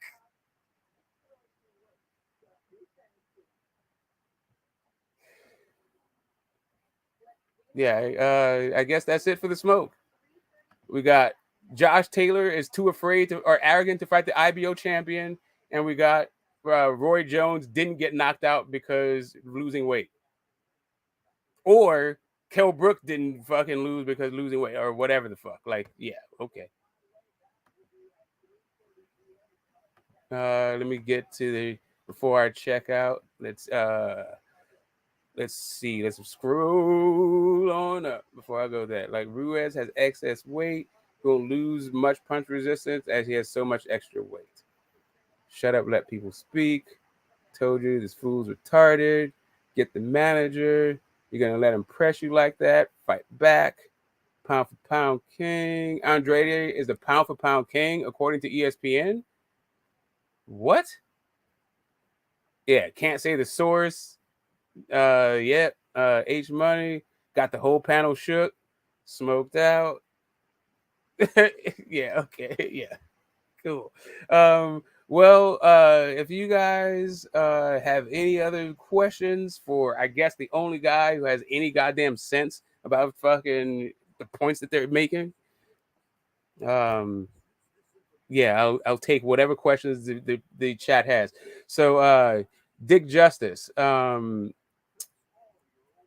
Croatia is also not the business when it comes to boxing. Like nobody's checking for Croatia. And no one needs to go through Croatia in order to prove their ATG status. And yeah, the same thing goes for the UK as a whole and each individual country that comprises the UK. And furthermore, I'll even go out. I'll say the Commonwealth. You don't have to go through any Commonwealth country in order to prove your ATG status. Not just England, not just the UK, the entire fucking Commonwealth. And there's some great fucking boxers that come out of there. Lennox Lewis, famously being one of them. I mean, really, he's a Jamaican dude, but he fought for Canada in the Olympics. So he was born in Manchester. Great guy. Like he's a you know. Croatia is a small country. So is England. England is also a small country. You said that to say what? Wales is a small country too. You said that to say what? Scotland is a small country. So what? And the ableism, right? So I get it. I understand, Dick. Yeah, I know you would like for Europe to be the shit because you're European. However, Europe has not been the shit in boxing for like 100 years. But I will say the WBO definitely has made European boxing a lot more relevant to the sport.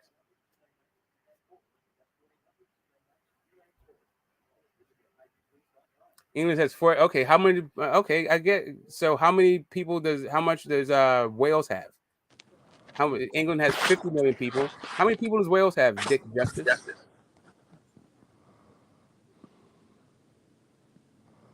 You know, yeah,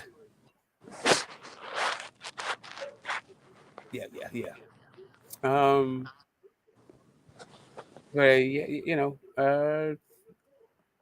hey guys, H Money's asleep. He'll come back. Sorry, all you trolls. Your favorite panelist couldn't handle the couldn't handle the scandal tonight. Self-destructed, bounced out, droned off. I never heard Josh Taylor being like scared. Like that's kind of an interesting one for me. Like IBO champ. As a matter of fact, let's learn something together because I don't know this. I don't know the answer to the IBO champions. Let me see all these people who. Let's see who's scared. List of IBO champs.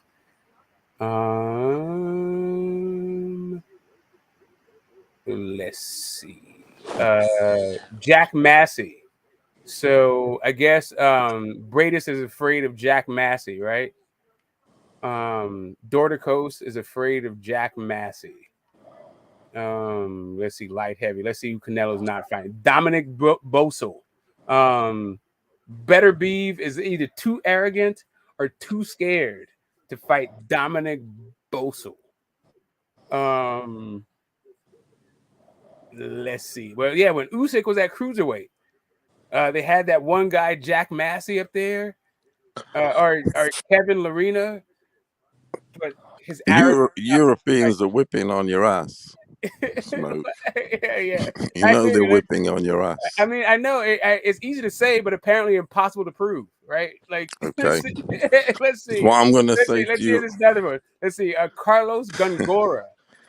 They're whipping on your ass, Smoke. Okay, now I hear you, bro. Who's Listen, I'm the not a king? fighter. Who's I'm not a king of fighter. the I just want hill? to make sure. Answer my That motherfucking question. Who's king of the hill?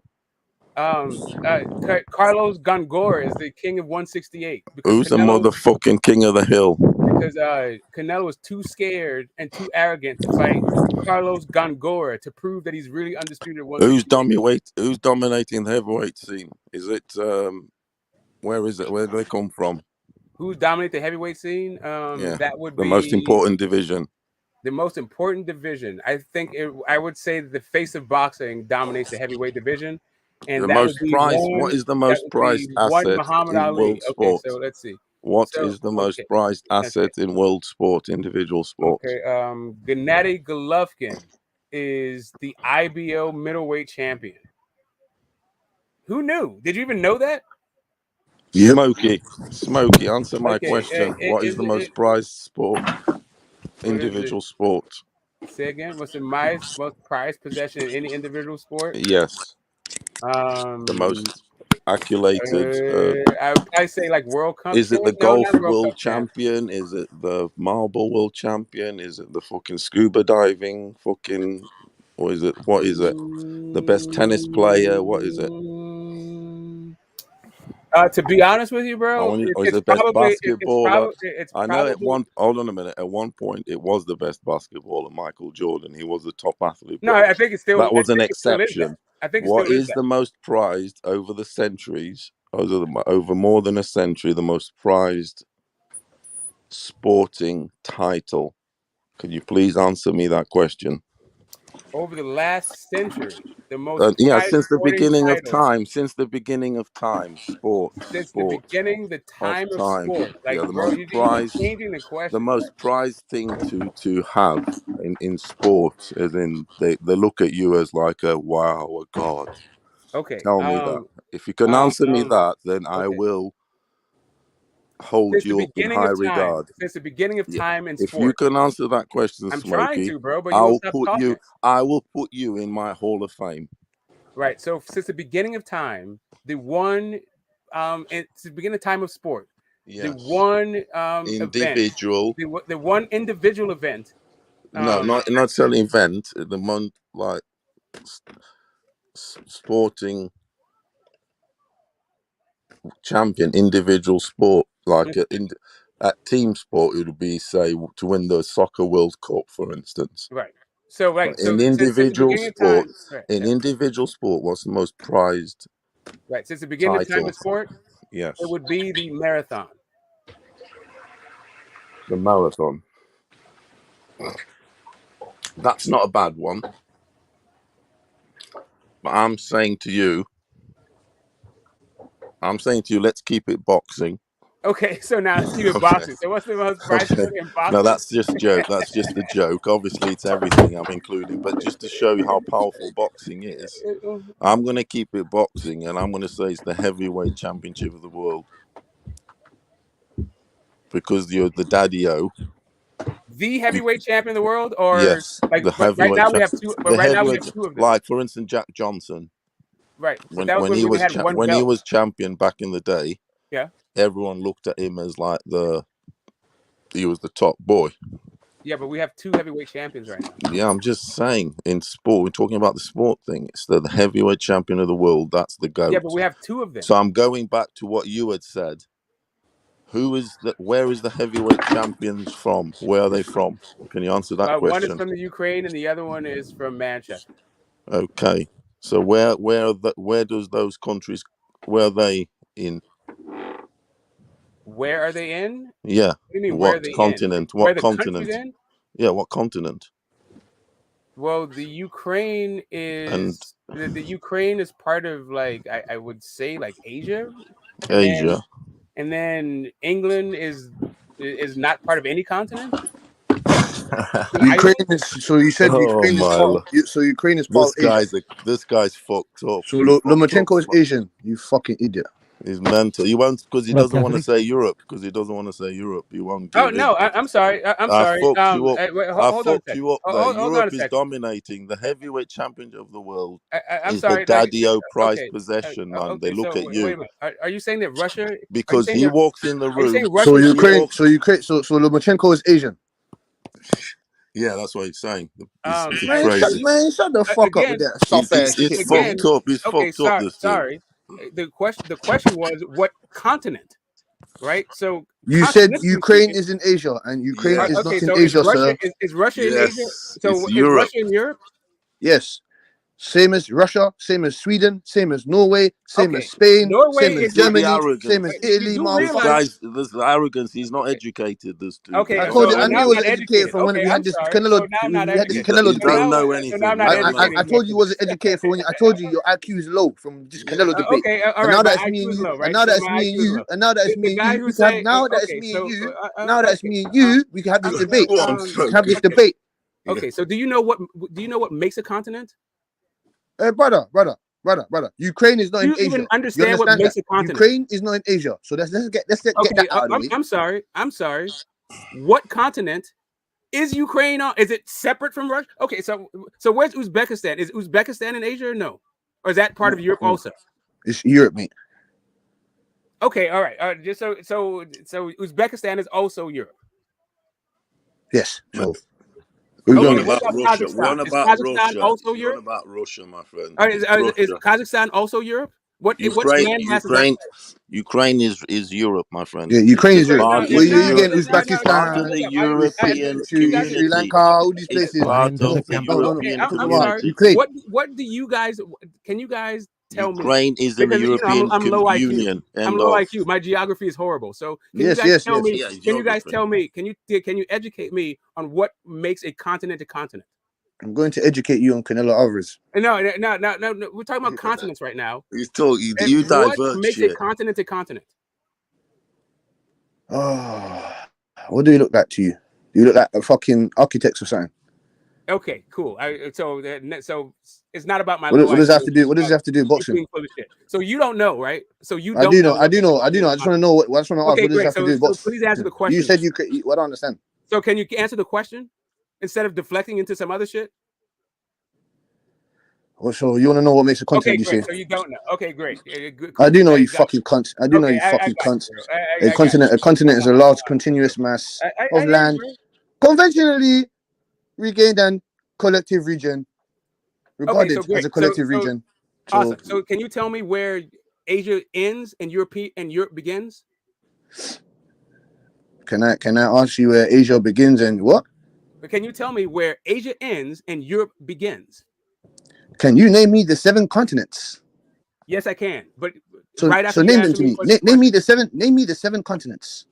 I definitely will. Right after you tell me where Asia ends and Europe begins.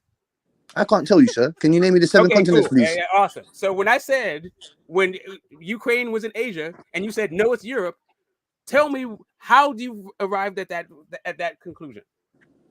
Because it's geography. Like, come on, man. Okay, Everyone I'm knows asking this. you, where it's does geography. Asia it's like saying Where how does do you know Asia 2 end plus? and Europe It's like begins? saying how do you know 2 plus 2 is 4? Go and do the Cool. calculations, So and it's great. 4. Cool. So So I what understand you how talking 2 about? plus 2 is 4, right? I understand that, and we can talk about that until the cows come home. We on about Ukraine. Look, can we just go back? You came in and called me asked you low the IQ. I question. just want to know where you guys get this from. I asked you the question about where were those 2 dudes from. You I said said one was from Ukraine and the Ukraine other was and the UK. and one's from And England. the next thing you went on about, you said it was in Yeah, because Asia. neither one of those What are you places. talking about, fam? Come on, fam. What are you It's in talking Europe. about? It's in Europe. Yeah, Yeah, neither and one of you those didn't places want are to in say Europe. Europe because Yeah, okay. First off, the the whole UK is point not of in Europe, and the neither whole is point Ukraine. the whole point of the conversation was that you were saying Europe ain't running shit, and I'm saying to you Correct. they're running the Neither one of heavyweight those places scene, are Europe. the most important and prized fucking Neither one of asset in those world places are sport. Europe. Do you understand what I'm saying? The heavyweight title is the most prized sport asset, individual sport since the Okay. beginning of time. Okay, cool. Oh, And so it now you want to go to the resides, beginning of it time. Okay, so motherfucking resides in Europe. Do you understand me, bitch? okay, cool. Okay. Doesn't understand Okay? nothing, fam. Okay. Doesn't It understand anything. resides in All right, so just so motherfucking you understand that neither one of those places are Europe, in right? Morecambe. It's in Morecambe, the He WBC belt, doesn't the know what that is. lineal. He doesn't know where Morecambe is. He's It's gonna in say it's in Asia. Morecambe. He's gonna say Morecambe's in Asia. That's what he's gonna Yeah. say. The Morecambe's in Asia, innit? motherfucking lineal belt, Fuck the you, Schnock, fam. ringside belt, and the WBC belt's in Morecambe in England. It's not over there where you So are. England is not in Europe. Yeah, you know the score. We running shit. The heavyweight No, scene. England If is you not run the Europe. heavyweight You scene, you understand run that, correct? boxing. Do you understand me? Yeah, Because when you we do walk in the understand that, room, correct? when Whoa, we whoa, whoa, whoa, whoa. walk in the room, we run shit. We Okay. look at the little boys Okay. because we're Right. running the heavyweight scene. Right. So don't So be you coming do here understand. talking you're Okay. running shit. You ain't running Okay. shit. Neither one of those Whoa, places are bro, You bro, Europe. run bro, the bro, bro, heavyweight bro. scene. Paulo, You run what the boxing. fuck are you talking about, bro? Look at the overall history of the heavyweight scene. What the fuck? The overall heavyweight, the championship has been in Europe. Is that what you're telling me? Bro, they've had like Of five. course not. They've had Of What five the course fuck heavyweight not. are you champions in like talking about? 100 years. You're You're talking you're about they're running gloating shit. because y'all just now have the championships on that side of the pond. Okay, Now you want to gloat. let me answer the question if I can. Talk about the history. Talk about the overall history. Who's Yeah, been dominant? overall, Where have the champions been from in the yeah, overall they've been history? from America, but that's Okay, because of that's all I had to communism. say. Because of Goodbye. communism. Because if there Yeah, wasn't communism, if there wasn't communism in Russia and Cuba and everything, there wouldn't have been as many American champions. Okay, and the end of communism in Russia was the end of America's dominance. They could fight. So don't be telling me that shit. Yeah, you did run shit for a century, no yeah, cap. but no, you don't. But the So that's last, the end. but the last 30 years since the fall of the Berlin Wall in 1989, 1990, whatever it was, You ain't done shit. yeah, they ain't done shit. We You ain't running done Okay, shit. shit. so Evander You ain't done Holyfield Okay. wasn't shit. undisputed champion. Sorry. So Evander Holyfield wasn't undisputed champion. Yeah, he Riddick was Bowe the didn't he was happen. yeah he you know he was Mike the Tyson last didn't dude. happen. Yeah, just before in the No, that 90s, but happened that was after the it. fall of the Berlin Wall. Yes, there were the hangers Okay, on. cool. Yes, as long They as you were the understand that hangers what you on just from said the is 80s. patently false. Yes, they Great. were the motherfucking hangers on from the 80s, Okay, and then great. they No, finished in no, I'm 96 or whatever, undisputed. and that was it. They were And then undisputed there was the after sporadic the fall of the dude. Berlin There was Wall. the sporadic dude. That's three. Okay. So, Communism how many made it a undisputed free. champions has the United States The had? end of Okay, communism come made on, it a bro. free world, gave everyone a bit of a chance. Okay, all right. Like, Okay. okay. So who's running the heavyweight scene at the minute? Enjoy it now, Paolo Cassidy. All right, You're gonna get neither it guy back. European. Like I've already been saying a fucking ton of I'm times. gonna smoke this guy from his name's Smoke, so he's getting smoked. Okay, I get it. I get it. I hear it. I hear yet another English dude coming up here. No, you just sound like a pity patty. You don't want to I argue. know You what don't I want to have sound a like. correct. I You don't get have a it. correct I get debate. it. Okay, You're bringing up I stuff that don't even make sense. You're talking about Ukraine and this is in understand, Asia. bro. Like, what are you talking about? I thought you weren't speaking to me anymore because I was too low IQ. No, you said that. You said that. I said I'm still talking to you. You don't want to reply as I a know man because and you're on have a my debate. fucking dick. You don't want And to be I a already man. told You you to don't want get to be off a my man and dick, have a but you debate. won't get You don't off. want to. You don't want to be a man and have a Get debate. off my fucking nuts, but you won't. Stop talking about nuts. Yeah, okay, certainly. I got it. I thought you weren't supposed to be talking to me because my IQ is too low. But you can't Don't stop tell talking me. to me because Don't tell me what I'm because supposed to be doing. I need to get you surgically removed from my fucking nuts. Get off my fucking nuts. You're just some guy talking behind an Yeah, icon, brother. whatever, bro. Yeah, I'm some guy. Let's talk. Yeah, 100. You're Let's just some guy about talking me. behind an I don't icon, want to brother. talk I about told you, you. so let's not talk about me. I told you. Yeah, again. Yeah, exactly. Cool. That's Can't hear you, Cassidy. Perfect. Perfect. Hide behind an icon. Perfect. Perfect. You just sound like a stupid little dog right now. You Okay, don't want to yeah, come on this bro, thing get and off my debate nuts, properly. bro. Get off my nuts. Why are you worried about me so much? Get off my fucking dick. All you do is talk about me. I don't care about you enough to talk about you. Stop talking about me, bro. I don't care if you don't care about me. Okay, great. So correct. I don't get so great. So get off my nuts. Talking about, man. Shut your mouth, man. You even shut up, man. You're just some guy behind a fucking avatar, man. You get me? You can't be a man. You can't be a man and talk to me like that. You can't be a man and talk to me like that. You're just waffling. You're just waffling. You've been here chatting shit, talking about Ukraine. This is in Asia. No, you fucking dummy. No, you fucking dummy. You still talking about me. Why are you so? Fam, you're just so done. You chatting shit behind dick, the avatar, brother. If you're What? on this thing or you want to have a debate properly, come back this from dude is behind the attracted avatar. to me, We can have bro. a discussion properly. If fucking not, trying to shoot a then just shot shut right your now. mouth. Just shut your mouth, man. I'll do this internet back and forth crap, man. Just shut your mouth, man. You're not on nothing. Shut your mouth, man. You're not on nothing. You're not on nothing. You're not on no smoke. I don't know why your name's called Smoke. You're not on no smoke. You're not on nothing.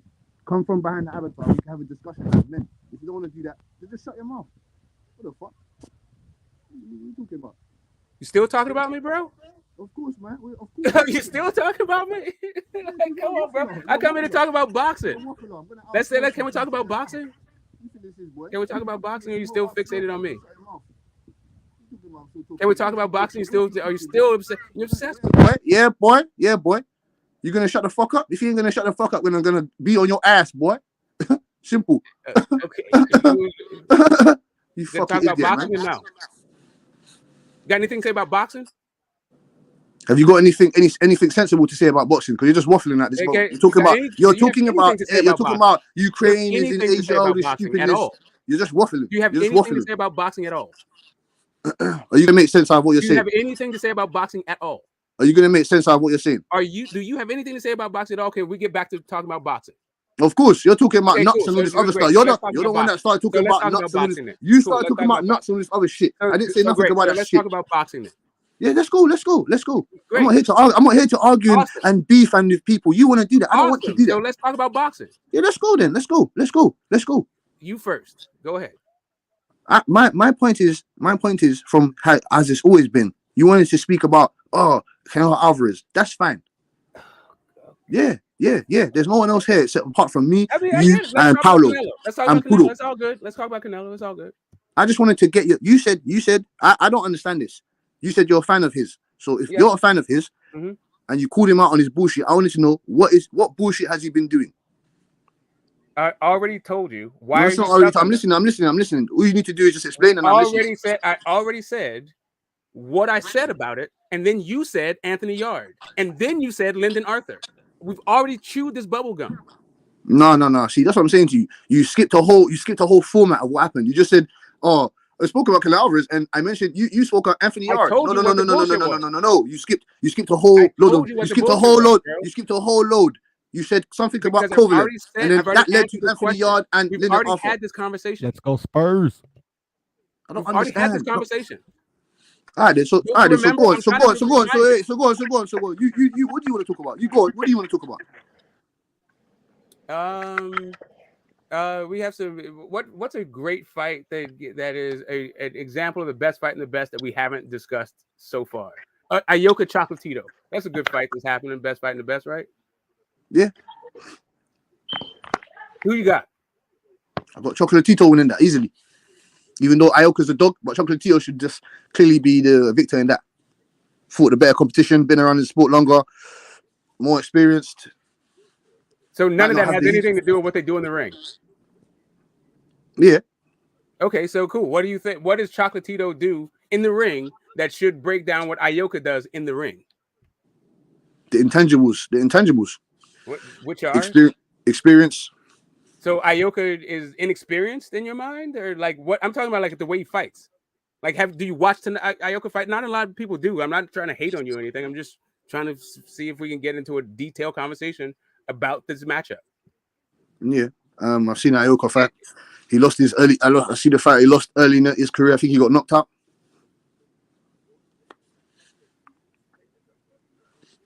He got knocked out early. Yeah, this ain't going anywhere. Okay, so what about Castano versus Charlo? Who you got in the rematch? I got Charlo in the rematch. Okay.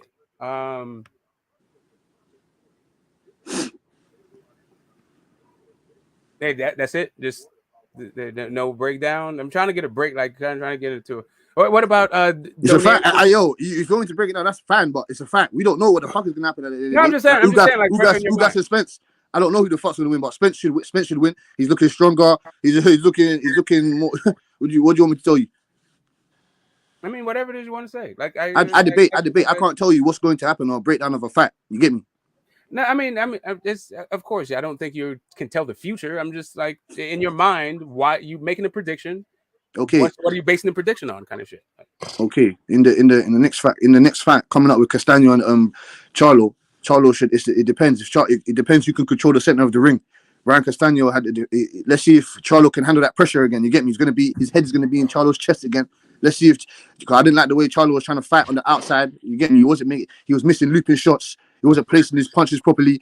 His footwork wasn't great. His engine started to slow down towards the end. Well, no, sorry. Castano's engine started to slow down towards the end. He didn't really take advantage of that because he had Castano hurt multiple times. Castano also wobbled Charlo a couple times. Or had him stunned, had him hurt a couple times. So it should be a war, toe to toe. You get me? Hopefully, Charlo can make some adjustments when he's coming back.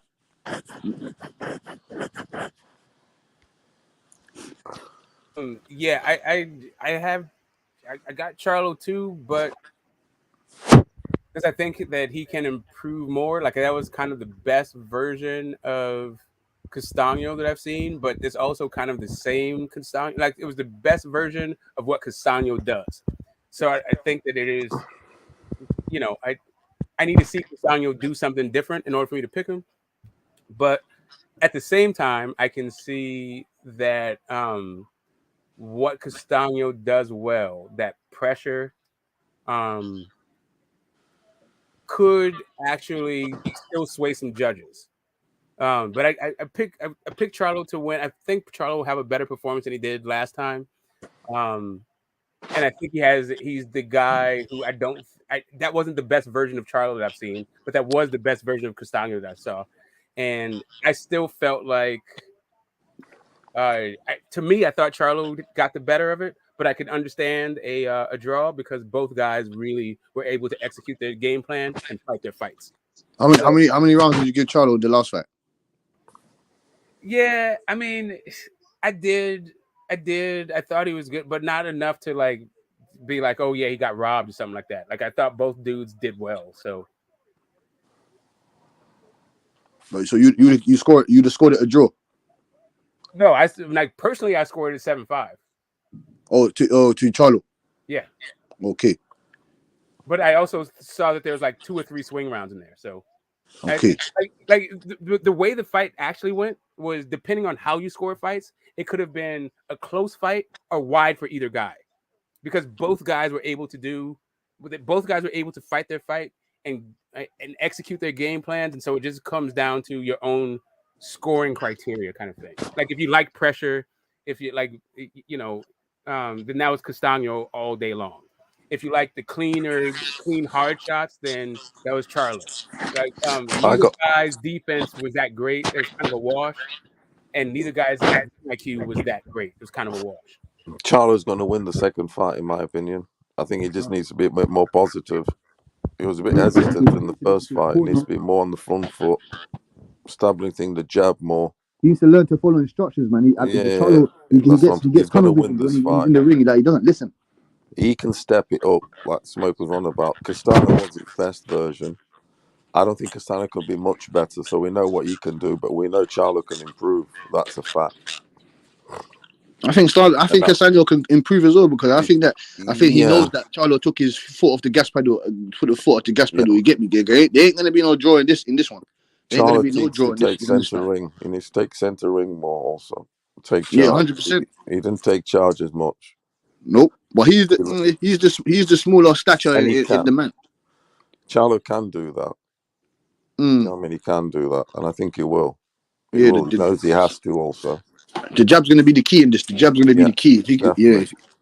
And if Castano can push back Charlo, and Charlo can, because I don't think Charlo can fight off his back foot.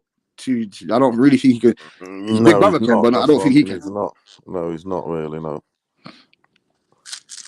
But I think he's gonna put more pressure on. He's gonna have to put more pressure on Castano. Establish his jab more, definitely, and his right hand. Like I say, in that first fight, he was hesitant. He retrieved too much and lets Castano take charge. But this time, he needs to take charge to get on the front foot, which is what he is. He stands his ground, Charlo. They stand their ground like Spence. I like them dudes that stand their ground. Yeah, I like. You get me? I like strong dudes that can step and get me stand in the middle of the ring. Get me trade when they're meant to trade. Find the nice pockets when they're meant to place those punches. You feel me? Yeah, they do that. Yeah, and work inside everything like Spence. Chop down the trees. You get me? Yeah, body work, everything. Yeah.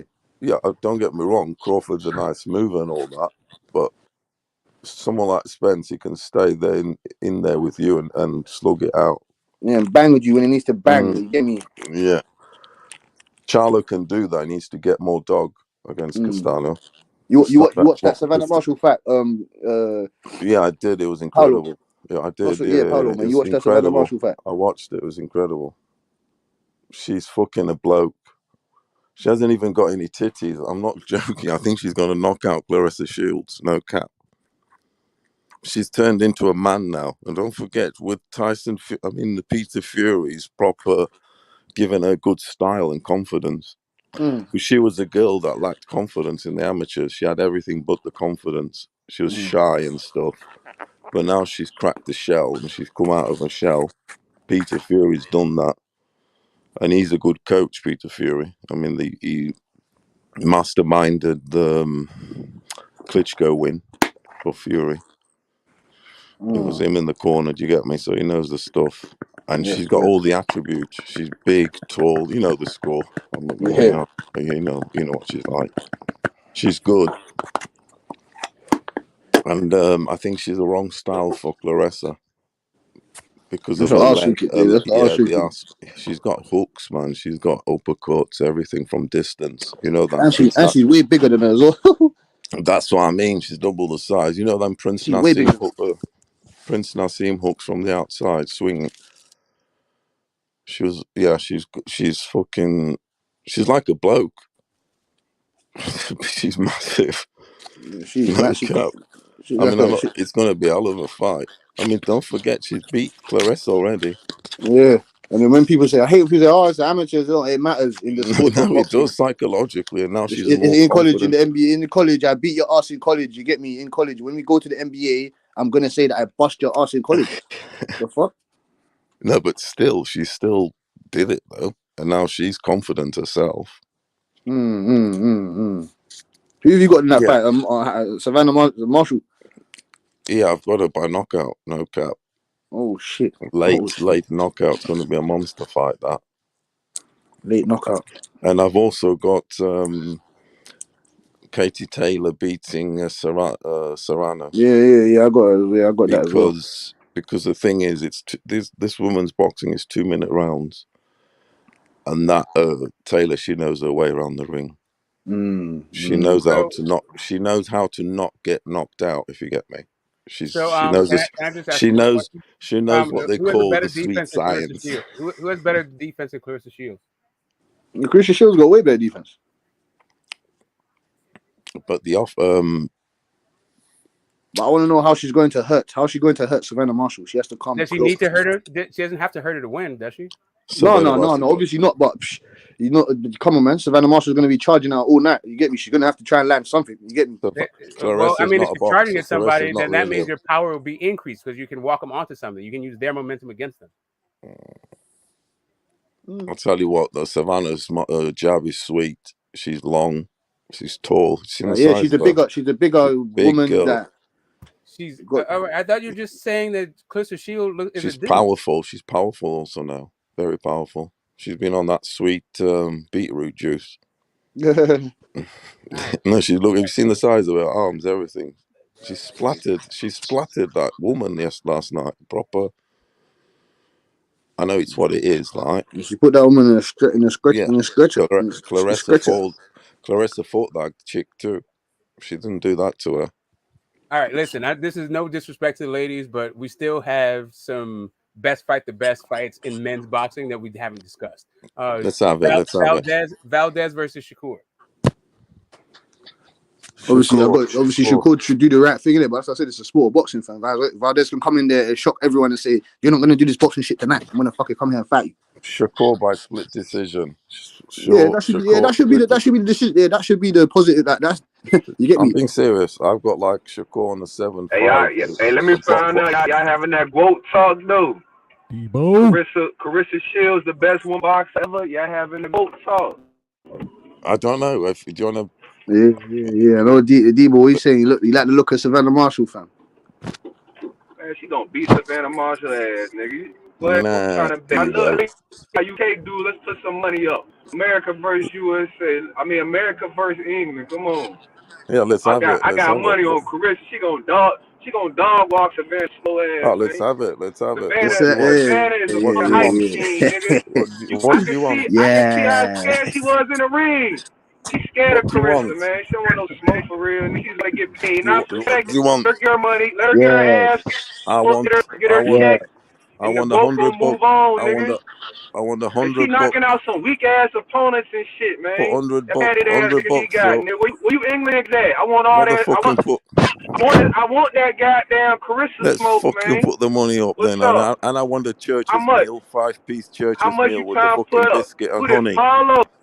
This Polo. Yeah, motherfucking the one and only. Yeah, let's get it. What's up, man? Let's put the money where the mouth put up, is. Playboy? 100 bucks, 100 bucks, and I want a 5-piece church meal. That's it. That's how much figures out in Savannah. A Honda. Yeah, but I have a lot. A Honda. That's it.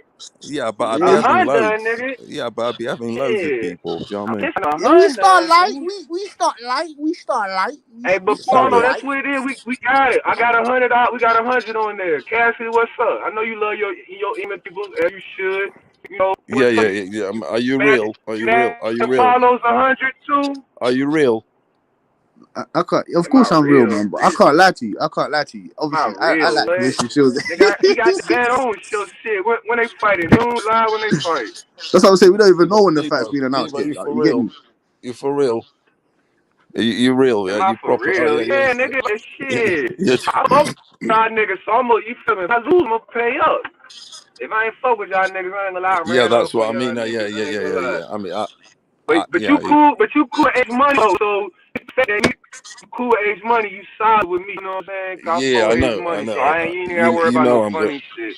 Yeah, I got loads. Shit, yeah, we got 100. Cassidy, what's up, man? Cassidy, you got your people?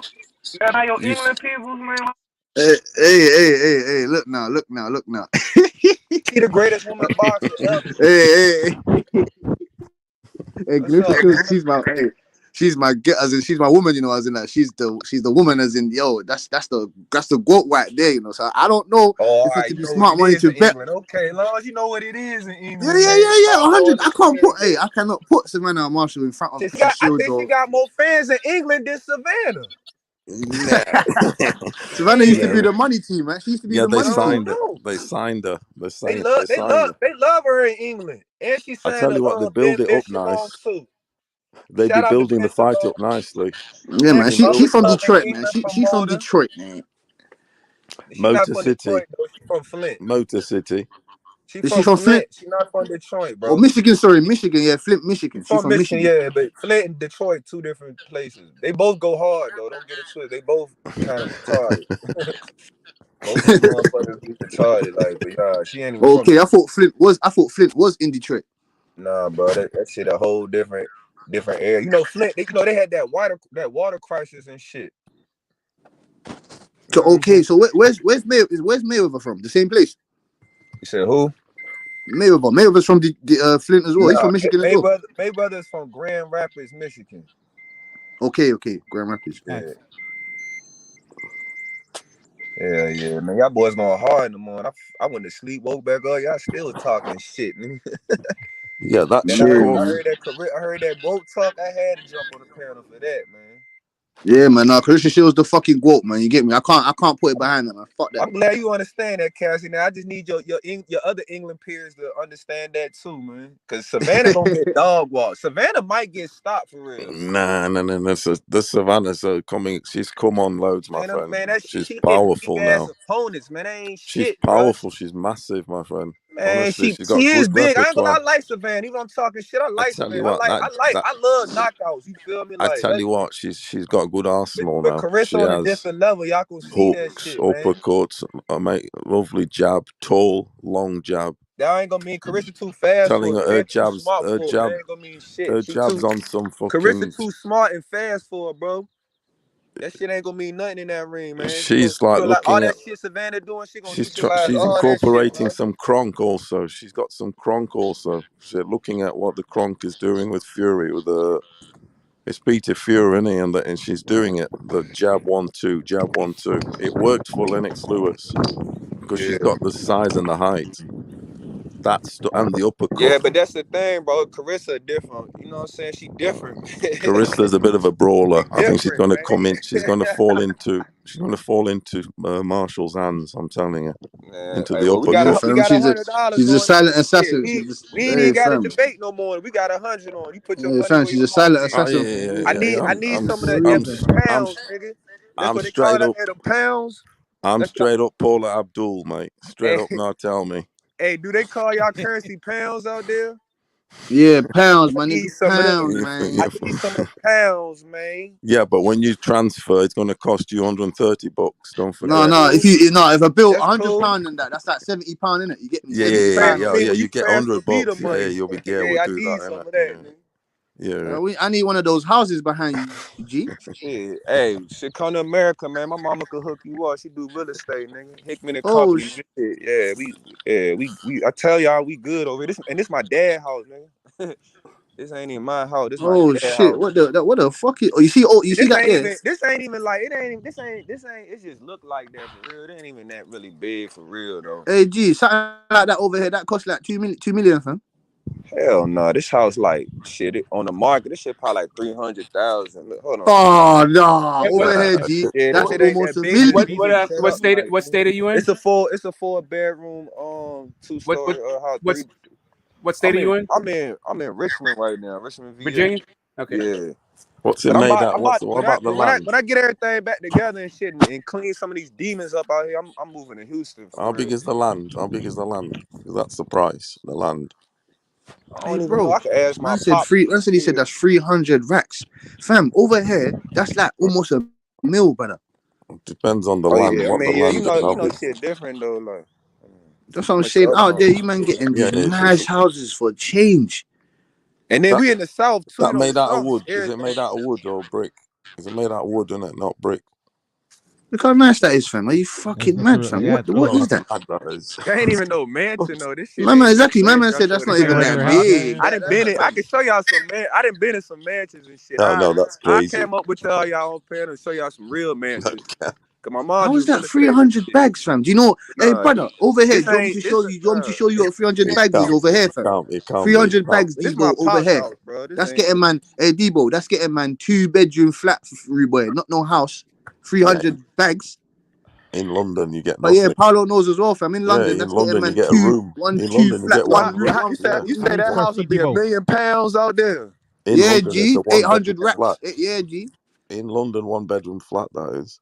Yeah, fam. In London, There's no in where I am, 1 bedroom, 300 bags. shish. You know it is.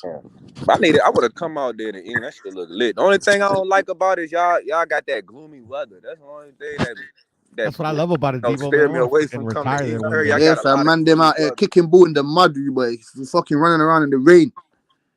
I love doing that shit. When I was Get younger. me, fam. Yeah, Paolo But knows, I ain't fam. gonna lie, Them them not England for them women, not they them look forest real guys nice. finna go ham. Yeah. No, Debo, that was nice. Still, you showed man the next piece of life. Still, that's looking nice out there, fam. Fucking hell. Yeah, it's still dark in California. Oh shit. What part of Cali you in? Oakland. Oh, okay, so you all right? You rep. It's Haney time over there, Yeah, huh? Haney time. And Ward. Haney. Hey man, Devin might be one of the biggest things come out of Oakland, man. You Yeah, got she a might chance to be. be Get one of me. the biggest things to come out of Oakland. Oakland got nothing but legends out that You motherfucker. still got a long I'm way to trying be to tell you, better Bill than Too Russell They right got Short. now is the Too biggest Short, thing. MC, Right now, MC Hammer from Oakland.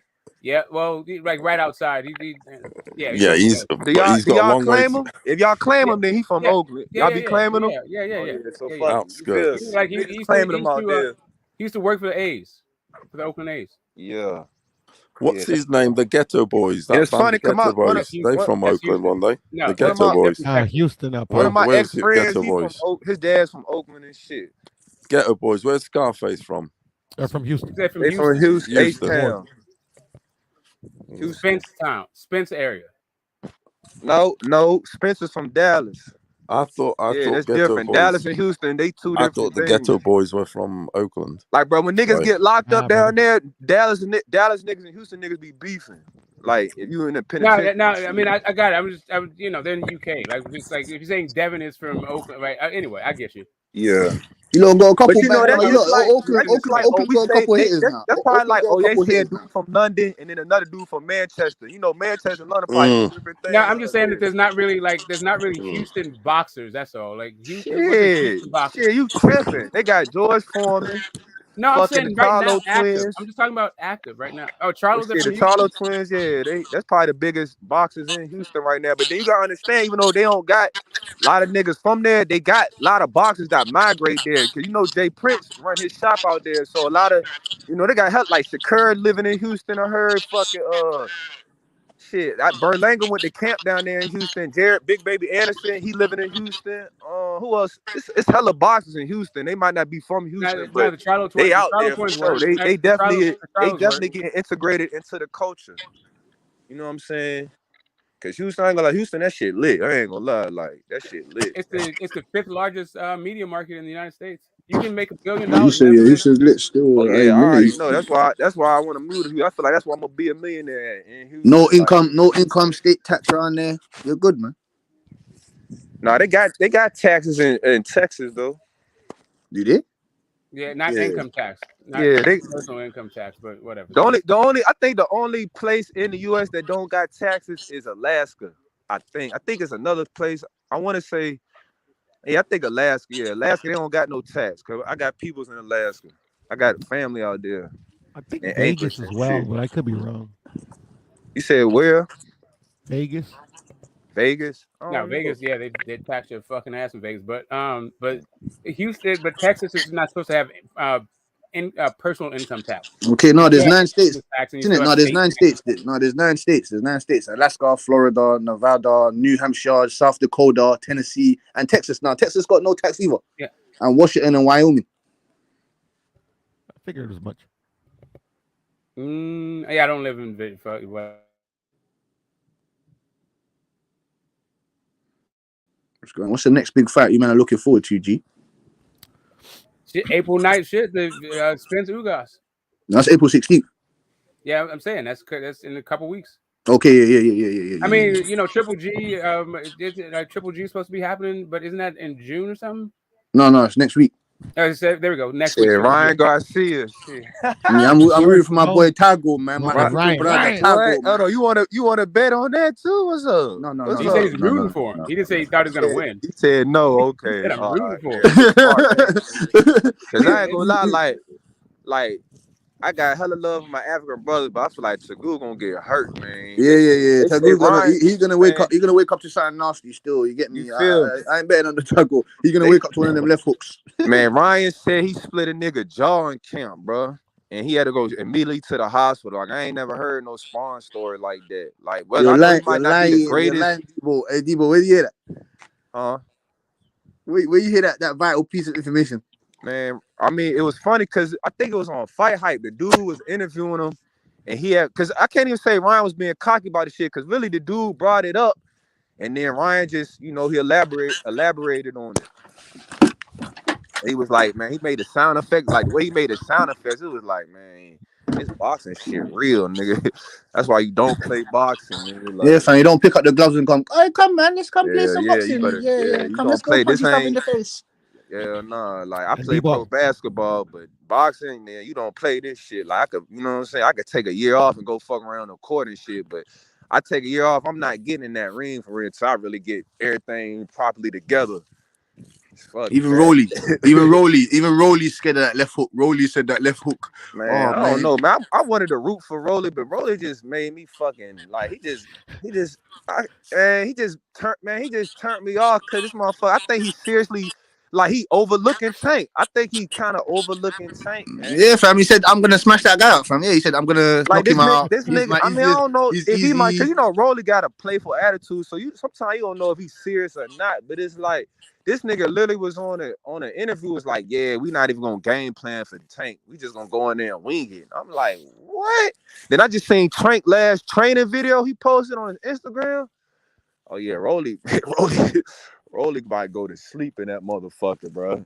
Cause Rolly can punch, but he gonna be swinging, missing. Cause niggas don't understand Tank can box real. Like a lot of niggas think Tank just a real offensive fighter, but that nigga, he only do that to niggas he don't respect their power. Like Tank, no, you ain't got no power for real.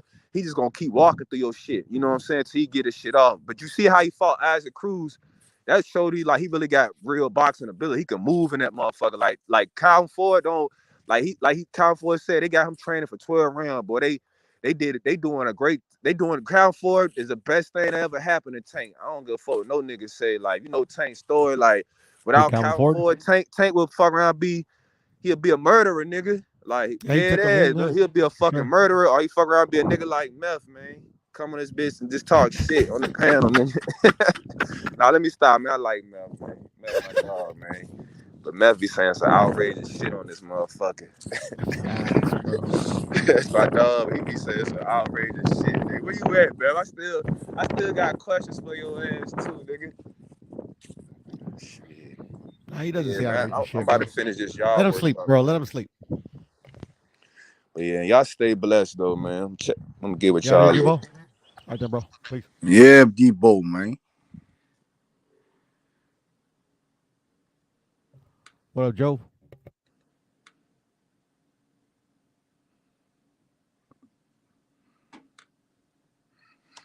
It's him, then or you, then Tank. Yeah, I think Ryan's a harder puncher than Tank. I think his hook is unbelievable. I mean, it's a fast hook, man, and it's like, I mean, bro, he leaves people flatline with that shit. So, yeah, really good hook. Yeah, if he got your praise as a puncher, that means he can punch. Because you're pretty tough on guys when it comes to punching power. I'm telling you, that hook is something, man. That shit, it flatlines people, you know, and it comes so fast, you know. And he's literally like, that hook is literally like a perfection between speed and power, you know. So yeah, kind of like Oscar, his promoter, but yeah, I mean, Oscar had just a monster left hand in general. with his jab and everything. Well, he's naturally left-handed. Yeah. I'll tell you what, the Ryan Garcia is going to be a problem. He's looking a monster. Yeah, and Paulo, I was gonna tell Debo before he left off, but did you see the fucking what is it? The open workout or whatever? Yeah, honestly, the dude's going to go up to middleweight eventually. Yeah, He's looking fucking huge. He's especially with the power he has. That's what I mean. That's his style, is to knock the dudes out. He's not fucking about. He's out I there think to he might knock you box a out. little He bit don't think more about 12 in this fight, decisions. to be honest.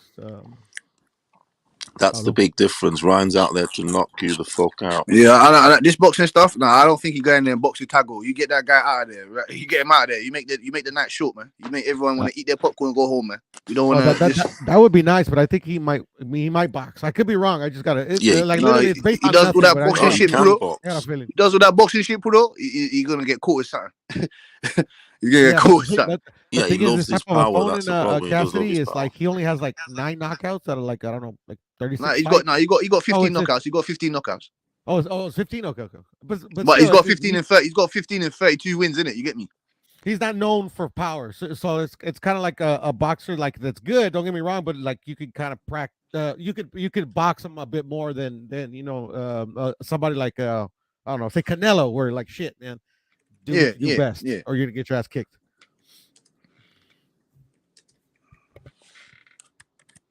I'm just waiting for this Spence Ugas, man. This Lubin and Fundora. I'm coming. I want to take whose money was it? Yeah, I want to take Rat Side. I give a fuck about, bro. I bet Rat Side is money. I bet Rat Side. So I want to take Rat Side's money, fucking peacefully and respectfully.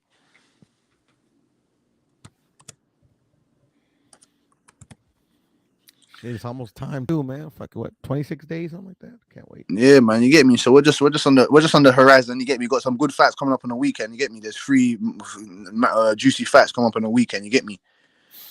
Yeah, no, for sure. Ryan, obviously, I'm down to see that one. Triple G too. Triple G's this weekend or next? Yeah, it's this weekend. This weekend, man. I can't wait to watch that. Yeah, man. There's bare fight like I can't wait. Like this is the week now where there's actually some good fights going on. Innit? You get me? Lubin, Fundora. I like that. You get me? There's some good undercards as well. Like you get me? Yes, sir. Let's go, Murata. Oh, you want Murata? You want him to win? Hell, fucking yeah, bro. What's he gonna if he wins though? I'm kind of on the fence, to be honest. Like, I mean, like literally, people fucking want to see this third Triple G fight for whatever reason, and he gets a lot of shit because for whatever reason. The first one was close. Like me, I had it a draw. The second one, I had Canelo win. But I mean, like they've clamored for. But to be honest, like the both of the fights were fucking awesome. Like to me, they're like really really uber competitive and they were entertaining to watch. But I mean, me personally, I mean, I don't know how. I mean, if the fights is entertaining as the other two, I wouldn't mind. But I don't know. I feel like it's not gonna be competitive. And if Murata wins that, what's he gonna go off and do? That he ain't gonna defend those fucking belts. Yeah, he will. Because I was telling I put it on the private chat to H Money about I saw interview that Eddie just gave to ESPN, and he was saying that on the contract for his 3-fight contract that he has a stipulation that if Triple G loses or has to pull out, that he can negotiate if he beats Bivol, he can negotiate to make the undisputed fight with the winner of Joe Smith and Murata. Better beef. No, I'm saying if Murata wins, what's he gonna go do? Oh, I don't know. Whatever he wants, he can defend against Boo Boo. I don't know. Well, Boo Boo, I think still has his title, so he can defend. No, but Boo Boo's moved up, though, isn't it? No, Boo Boo's 168 pounds now. I remember that. No, Boo Boo's 168 pounds now. Yeah, but if I'm not mistaken, I could be wrong. I could remember somebody saying, or I could remember reading that he could get to keep his title. Like he can make this.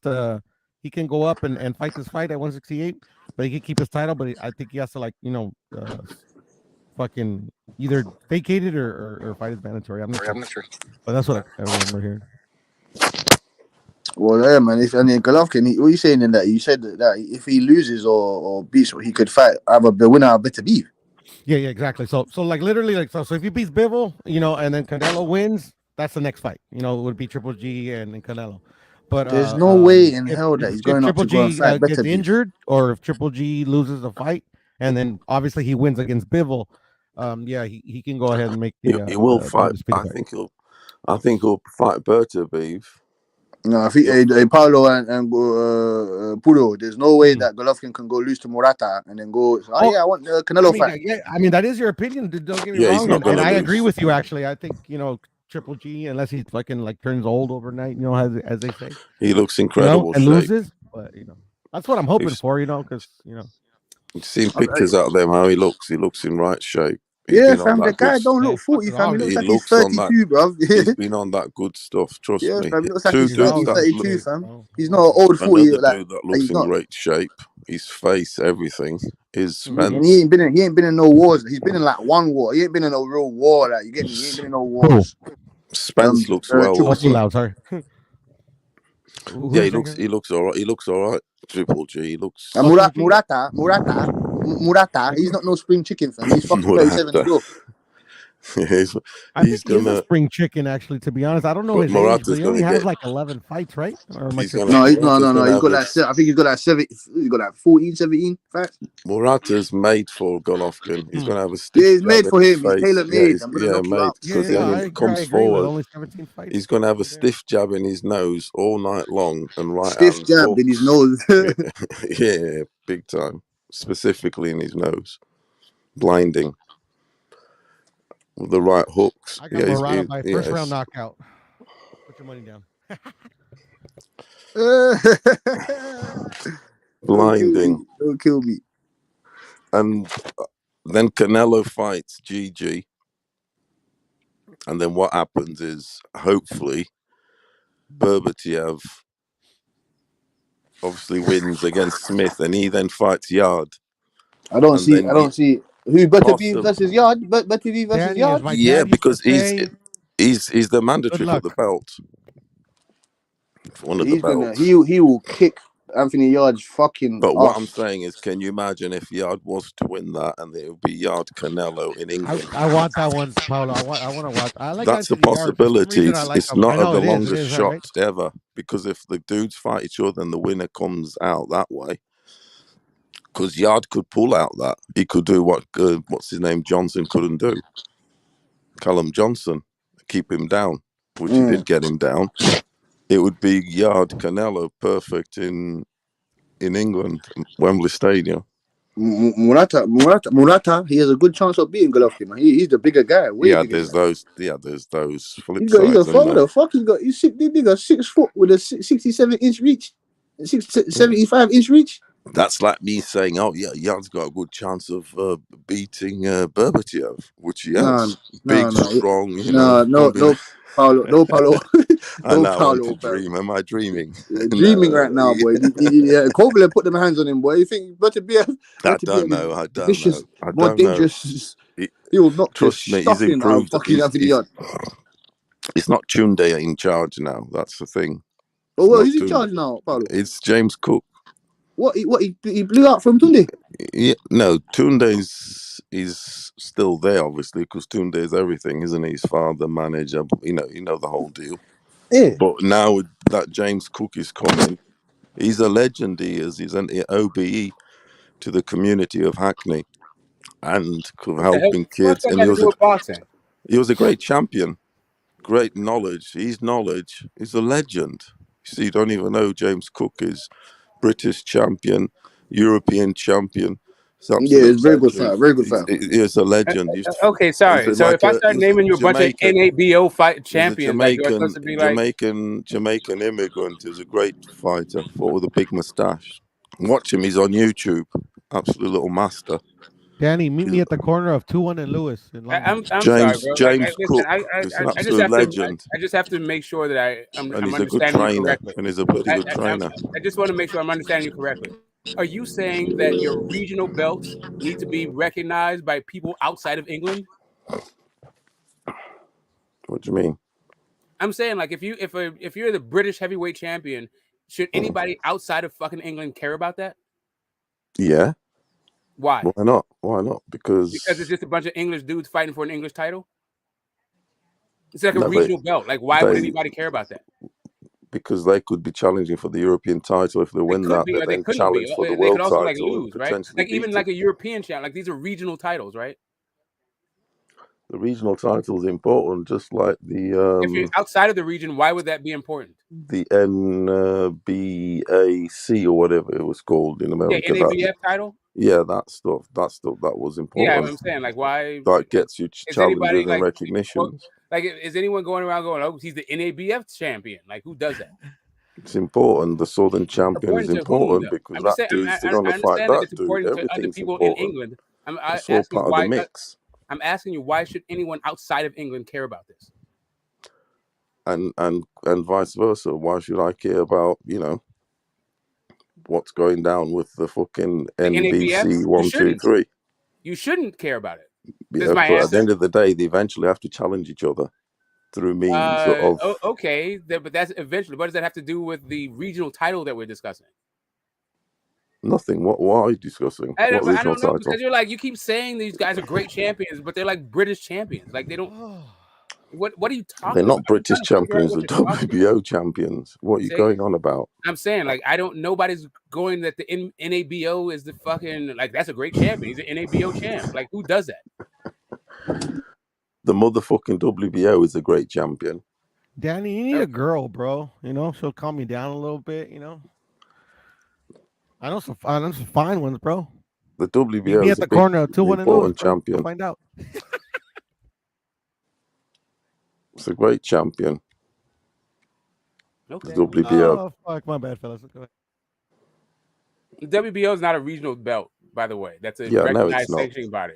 I don't understand. I'm just trying to figure out when you keep saying like Who these mentioned guys are great. regional belts? Oh, you What don't are even you know on who that about is, regional and you're belts talking about some anyway? regional dude. Like What are you on about? Which regional dude? No one mentioned no regional dude. you're like who is in What? Anthony Yards? Who's in Anthony Yards' corner right now?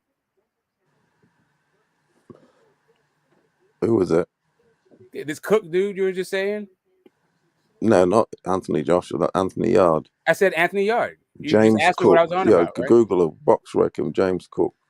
Yeah, he was not a great world dominant dude. Well, I mean, but you I'm just sorry to you hear just that like you're married, bro. He achieved British and European honors, but it doesn't mean he wasn't a great fighter.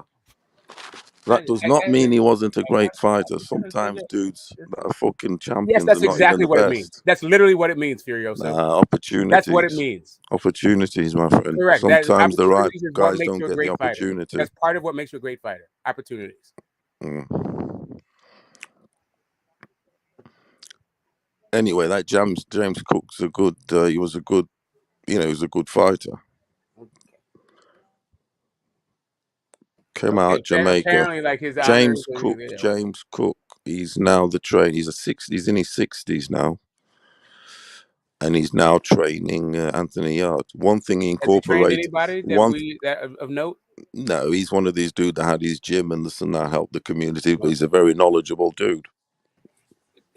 Just so you For a understand start, he was an where I'm coming ex-fighter. from, right? So just so anybody in the One chat, thing he changed straight away in the game. One thing he changed straight away in the game that helped him win the rematch was the dude never did running. Another one of them fighters that didn't do running, like Deontay Wilder. That helped him in the rematch? What rematch? Against Lyndon Arthur. Well, it gave him confidence, extra explosion, everything. He knew that he could hang later because he had done his miles, his road work. The motherfucking road work. Whereas like Deontay Wilder, he never did any running work. His work was explosive work, no fucking running. So when it came down to the nitty gritty for the heat of the moment, he couldn't hang. Didn't have I'm the sorry. stamina. Does Anthony Yard have to fight a guy that's 50 pounds heavier than him? Like I don't understand. Like really, like half the shit you talk about doesn't make any goddamn sense whatsoever. It does. No, I'm really, just trying to say like, that like some James boxers Cook. don't do road work. Like we went from Tunde Ajayi to James Cook. Like that's some huge upgrade. And really, what you've said is he ran now. Like, bro, what the fuck? Yeah, because he's one of these fighters God that bless yours, didn't. Danny. Because he's one of these fighters that didn't do road work. Okay. Okay, it All was right. Mr. Jim Tippy Tappy. Yeah. Okay. All Yeah, right. like If you Deontay say so, Wilder like, was. listen. Yeah. Um. There's a few fighters out there on that sort of thing. They don't do road work. Okay. You get me? And Listen, Deontay Wilder was one every of guy. those. I keep Wilder saying was you one of keep saying those. Deontay Wilder, right? So Deontay Yeah, Wilder lost. and Anthony Deontay Yard. Wilder's lost to one dude. And Anthony Yard, he was like that. He didn't. Anthony Yard lost to more than one dude, and that guy was not 50 pounds heavier than him. More I than don't one understand like dude. why you're referring to Anthony Yard lost to more than one dude. Who? He lost to Living Kovalev, rent free in your head, bro. lost to Kovalev and Lyndon Arthur, innit? Yeah. So, yeah, but that was circumstantial, yes, because of It's the all bad circumstantial. corner work. But bad corner work. Exactly, he didn't have the stamina. He didn't do it. He never used to do road work. James Cook changed everything. He was 6 days a week running. He never used to do any of that shit. And so when he went into the second fight, that's what I was trying to say. He could have the confidence for him to go out there and try and So blowing out, you're saying that knowing that he had stuff in the tank, juice in the the tank. best contribution his boxing coach made was turn him into a track coach. Like if he just To got be a honest, yeah, running coach, that would help him. give him that sort of stamina because he was on some explosive muscle, fucking get the dudes out. They got happy with his power. Yes, the beast from the east. He was So you're knocking telling me dudes two out dead every guys fight, couldn't have told him to run. and then got just like Tyson. Yeah, What get is it about stamina up. what is Yeah, it about running running that makes stamina. you a good? Give you some I'm trying to stamina.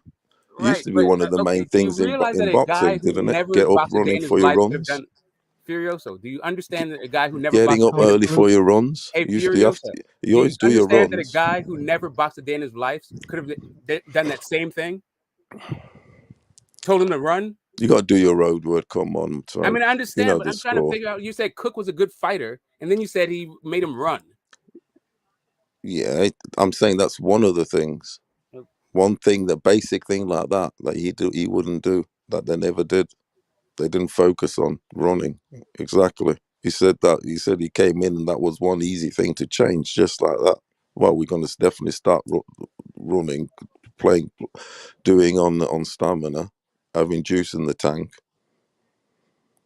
Not out here marathons, some sort of running from not doing any. It's going to give you help in round 8, 9, 10, like when he needed it against Kovalev. When Tunde said, empty the tank, and round Lines in the 8. camp. Empty. Lines in the camp, he goes to him. Lines in the camp, empty the tank. Yeah, right. I mean, take it steady and that. You've got him on the hook, and I just, go steady. So if you Just empty the empty. tank, But does it yeah, I mean, matter? If you now empty the yeah. tank, does it matter how many miles you Come ran on, before? Smoke. You're on the gibberish. You are, Smoke. You're Bro, you talking just really gibberish. you're You just know you're I'm right. You rambling, know bro. what? You won't stop Yeah, he talking about changed. nonsense. You won't stop talking. Not what When you nonsense. say Yeah, I'm empty the telling tank, you. does it matter how many Empty miles the you ran tank. before if you empty the tank? That's what cost Isn't that Wilder. just bad advice? It didn't have anything to do with how many miles you ran? If he was fighting a bigger dude, he should have had a bit more mobility. He should expect to be able to move more to avoid the big target and at least try and box him a bit. That's what he failed with Fury.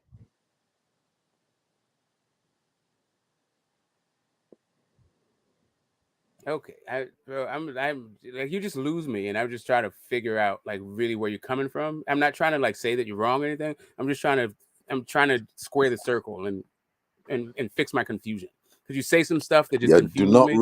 disrespect the WBO belt. Be saying that them dudes are shit. That's what the whole first thing was Okay, at. You on okay, about they so were crap, they're okay, not worthy champions, blah blah blah. who We said don't that they have to weren't? I fight didn't say them. that That at was all, the bro. whole point of I everything. didn't say that at all. I said at a certain point Yeah. that it wasn't even a recognized title when the likes of Johnny Nelson had it, and the reason why guys weren't fighting him was because it wasn't a recognized title. You're talking about how they were scared of him, bro. I'm not interrupting you. Please don't interrupt me. You're saying that the guys weren't fighting him because they're scared and arrogant, and my point was it wasn't a recognized title. Like Lennox Lewis wasn't afraid of dudes. It just didn't matter that they had the fucking title. So now that's a different thing. I'm not saying WBO guys aren't worthy. I'm saying they were. No, I wasn't.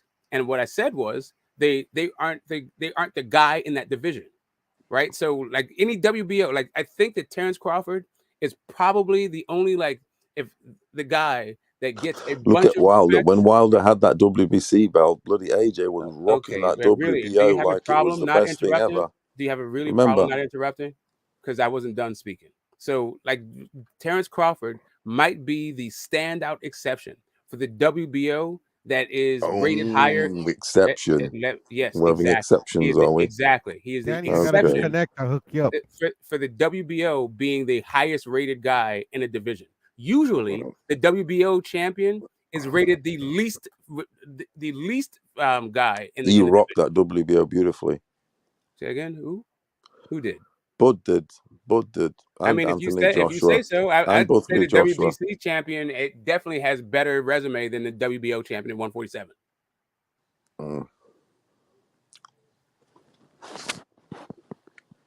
But they're worthy champions, my friend. And That's I didn't the say whole. they weren't worthy. This is a different. This is some other straw man that you're making. No one's talking about their worthiness. No one said that they're not champion, not worthy to be a champion. Who said that? Nobody. That you were saying at the very No, start. I didn't say that. I said at one point they weren't real champions because it wasn't a recognized title. But even you are saying now, it's like, who's No, the I'm guy saying that. recognized now? No, I Name said one that they're the dude now. weakest link of Name champions. one dude now. You're saying it's like, I didn't say no they one weren't cares worthy about champions. them. I No said that one they're does weakest that. link amongst champions. Not that they're not worthy to be champion. Then you're saying then Crawford's out here rocking it like a great champion on the I'm saying WBO. the WBC champion AJ, rocked it better. Usyk. I'm saying the WBC champion rocked it better. Rocking the WBO like motherfuckers. I mean, Usyk's not bad, but Wilder, I think Fury is. Wilder kept the WBC belt warm, and now Fury has it.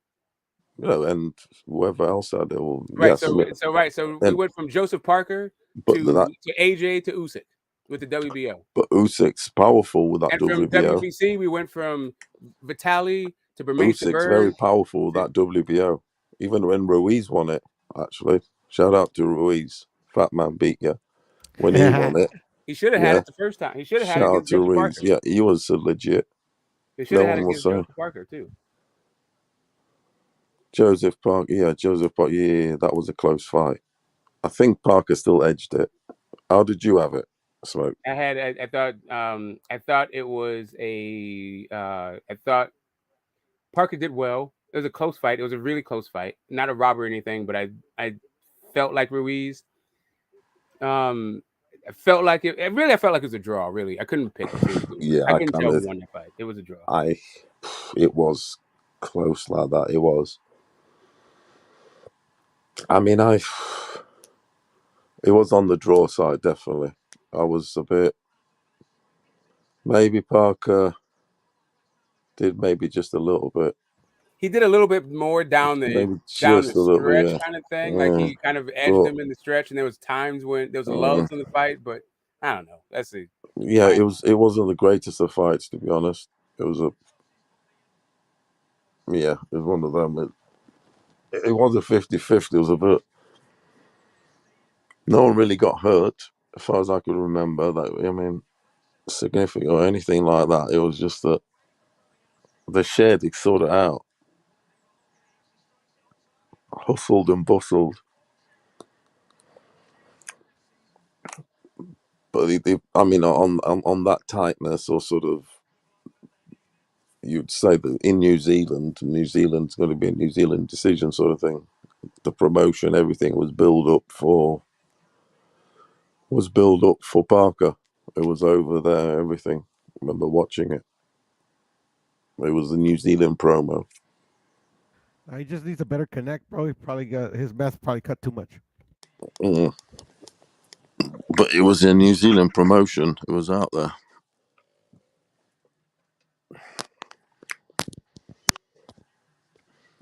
I wouldn't mind actually a rematch in that, since Ruiz is coming back to fight. That would be a matchup of sort. Fucking hell, that would be a good fight at this stage. Why not meet, because it was so close. But it also wasn't that great of fight to watch. Like, it wasn't, but there's scores to still settle. Well, speaking of which, where's Huey Fury? Huey was at the Savannah Marshall fight yesterday with Clarissa Shield hanging there. You know, No, I'm talking about in his career, not where is he in in his the world. career, he's on a little lay, to be honest, but he's still active. To be honest, he needs to heal. He's one of those that's been thrown in the deep end right from the start. World title challenges, blah blah blah.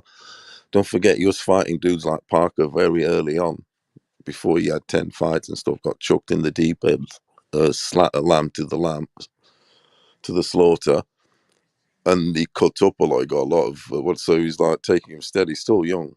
He's not even fucking hit his peak yet. But he's been, like I said, he's been thrown in too early so he can take a chill and grow and heal, so to speak, and go again.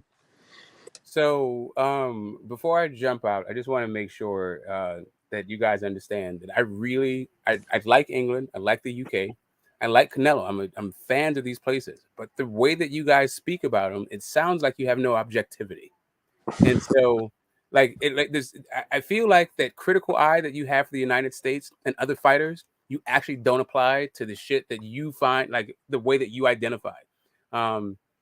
And it is what it is. I'm not like it can come across, and some things that I could say can be like I'm shitting on your country, and I don't mean to be, because I actually like England, I actually like the UK, but I don't know the way you guys talk about it. I'm not from there, so I'm not gonna be like pom-pomming it or cheerleading the way that you guys cheerlead for it. But it doesn't mean that I don't No, like. it's not cheerleading. It's just like sort of putting the record straight, because obviously when you're out here hearing someone be so one-sided like you were, I had to like come and check you out, No, because bro. you were First off, like saying bro, with this and with that. that's not even close to Them, being true. you know, I you didn't were. even. You I said didn't say. them First off, over I'm there not are the person. nothing. The W this Okay, and that's just so you nothing. understand. They're Just not so you understand. worthy. Blah blah I blah. didn't. And You I keep just saying had to about it. I check said you not out and worthy. say, nah, Okay, it's not like that. You ain't I never fucking said this, that, England and wasn't that. worthy. You I didn't say essentially anybody wasn't worthy. you were essentially, Okay. because you were fucking on about W. They're not worthy to fight them. Who cares about them? You said. Okay. Don't be Again, saying like that, hey, because you bro. were. Okay. You So always just have so a you you'd always have a understand, just little so you dig. understand, You'd if always have you're, a little dig, a little oh my slide. God, dude. So like before you There said is you no got out. my God. So Okay, I so fucking checked you you out. said you That's came what on I'm here because telling you. you said you came on here because people were saying that Kambosos were going to be an easy fight. Now Specifically, you're saying yes, that you came on yeah. here because I was hating on England. First It's off, not the I hate. It's the wasn't hating hate. on It's not England. the hating England. It's not about the England. I'm on Okay, about the whatever. You're saying I said they WBO. weren't worthy. I never said anything WBO. about English people WBO being being worthy or not not worthy. worthy. I Not didn't say England. anything about Don't their mention worthiness. countries. And there's no hate about countries. It's hate about the WBO, the And belt. like the WBO, like I already That- said, my WBO There's piece. no country hate here. It's on about the motherfucking belt we're talking about, the WBO. You said them guys are Okay, not now you just worthy. changed the subject. No, it's I always came been about the before I WBO. leave. Before I leave, I That's the wanted to only say something about subject. the countries, That's not the the only WBO. motherfucking subject. The WBO. That's all we've been No, talking okay, about. so great. So I And can now get out you're of on here. about hating England. All There's right, no so hate. I can get out of here before you It's the pivot into some other W shit I'm not talking motherfucking about, BO. right? Yeah, Before I because get you oh my motherfucking saying God, they're dude. not Okay, worthy. keep talking, bro. Talk Yeah. to my goodbye. You trying to fucking leave on a fucking this and that? No, you leaving on This you. and that. You This was and that. This and that. Why yeah don't you shut the fuck up? yeah. You Why can don't you just fuck shut up? off. Why don't you You just shut can up? fuck off. Okay, I will fuck Yeah, off. it's the And so WBO. why don't you shut up long enough for me to say my Yeah, the goodbyes? WBO weren't worthy Nobody to gives a you. fuck about the WBO, bro. Yeah, I Nobody. fucking do. Literally nobody cares about this shit. I Like most motherfucking people do. hate sanctioning bodies. So The does WBO is Andy no exception. Ruiz. So does Usyk. So does Anthony Great, Joshua. awesome. Bully Terence for you. Crawford. And nobody cares about Nigel that shit. Benn. And nobody cares about it. Yeah, so nobody cares. So you only care for Correct. You're one correct. belt. You only Nobody care cares for about it. No. one belt. No, regardless of sanctioning bodies. Nobody cares about sanctioning bodies like that. You only care one champion, one belt, Nobody and cares that about champion. sanctioning The bodies other like that, ones bro. don't matter. Nobody. Nobody cares. Just Nobody. that one Literally champion. nobody. Nobody's going like, Only oh, the WBO is better than the IBF. The IBF is better than WBA. Nobody I'm not cares about saying this. they better. I'm saying Great. So you're stop not talking it about this till you shit. fought that Nobody champion. gives a fuck, bro. Yeah, I fucking do. Nobody cares. Yeah, I fucking do. WBO No, matters. Don't be exactly. dissing Nobody. it. Like I just said, That's like saying nobody cares. Kazakhstan shit. because he had the WBO. That's what you were kind of insinuating. No, I said Johnny Nelson is not making the fucking Hall of Fame. Yeah, that's because he had the WBO. and you're insinuating Joe Calzaghe too, because and Chris Eubank, Joe because they Calzaghe held had the all the WBO. belts. Joe Calzaghe had all the belts. Eventually. No, what do you mean eventually? He had all the belts. Yeah, eventually he had all the Not belts, all the but he was eventually, rocking the WBO for a eventually while. he got in the Hall of Fame. Like, what do you mean eventually? What the fuck He are you was talking rocking about? the WBO for a while. He was also watching the WBC for a while. Yes, but the WBO first. He was rocking that for a while till he then beat your boy. What? What do you mean okay, which boy is my boy now? Like, what do you, bro, can you just shut up, actually, so I can just say my goodbyes? Actually. Yeah. So anybody out there from the UK who feels like I'm hating on your fucking country, your group of countries, your alliance of countries, it's not like that. All I'm saying is, when it comes to this sport of boxing, professional boxing, nobody needs to go to the UK to prove that they're an ATG. That's not a thing. You don't have to go through Wales But they to do that need shit. to You don't have fight to go for to England to do a WBO thing. champion. That's not, bro, can you stop about the interrupting to say a bunch of motherfucking bullshit? UK. It's not about the Jesus motherfucking UK. It's Christ. the Nobody's talking WBO. to you. Doubly motherfucking Nobody's O. talking to you. Yeah, but I'm talking to Nobody's you. talking to I'm you. telling you it's the Great. Can you WBO. please stop Not interrupting? the Can you act UK. like you weren't It's raised in not a about the fucking barn? fucking UK. It's about the WBO. Yeah, okay, so again, You said it was shit. I'm nobody saying it's cares not about what shit. you're talking about, bro. Yeah, I fucking do. I'm telling Okay, you. great. Like I said, Okay, nobody yeah, cares it's about what you're fucking talking about. great. The WO is very fucking great. Okay, great. The WBO is the best shit Okay, ever. Crawford Awesome. loves it. That has Crawford absolutely nothing to fucking do with loves Wales, it. though. That has nothing to do with Scotland, Ireland, Okay. or England. So when I'm talking Motherfucking about Joe the Calzaghe UK and I'm does talking it. about England, that is not about a sanctioning body. So Yeah. when it comes to a Usyk country, rocks it. when it comes to a Usyk country, rocks the WBO. He when loves it the comes to a WBO belt. country, nobody has to go through the WBO to prove they're ATG, and nobody has to go through the UK to prove they're ATG. Larry Holmes never had the WBO championship. Diss the WBO. Larry Holmes never had the WBO championship. Lennox Lewis never had the WBO championship.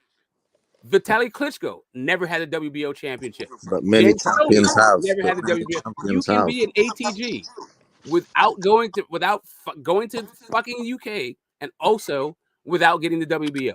Fucking UK. Fucking UK. And on that note, Furioso, go ahead and Take confuse it easy, people Smoke. with your Take it fucking easy. nonsense. At the end of the day, I'm out. Shout out to the team, Take Great it Team easy, Canelo. They won the Triple Count. See you later.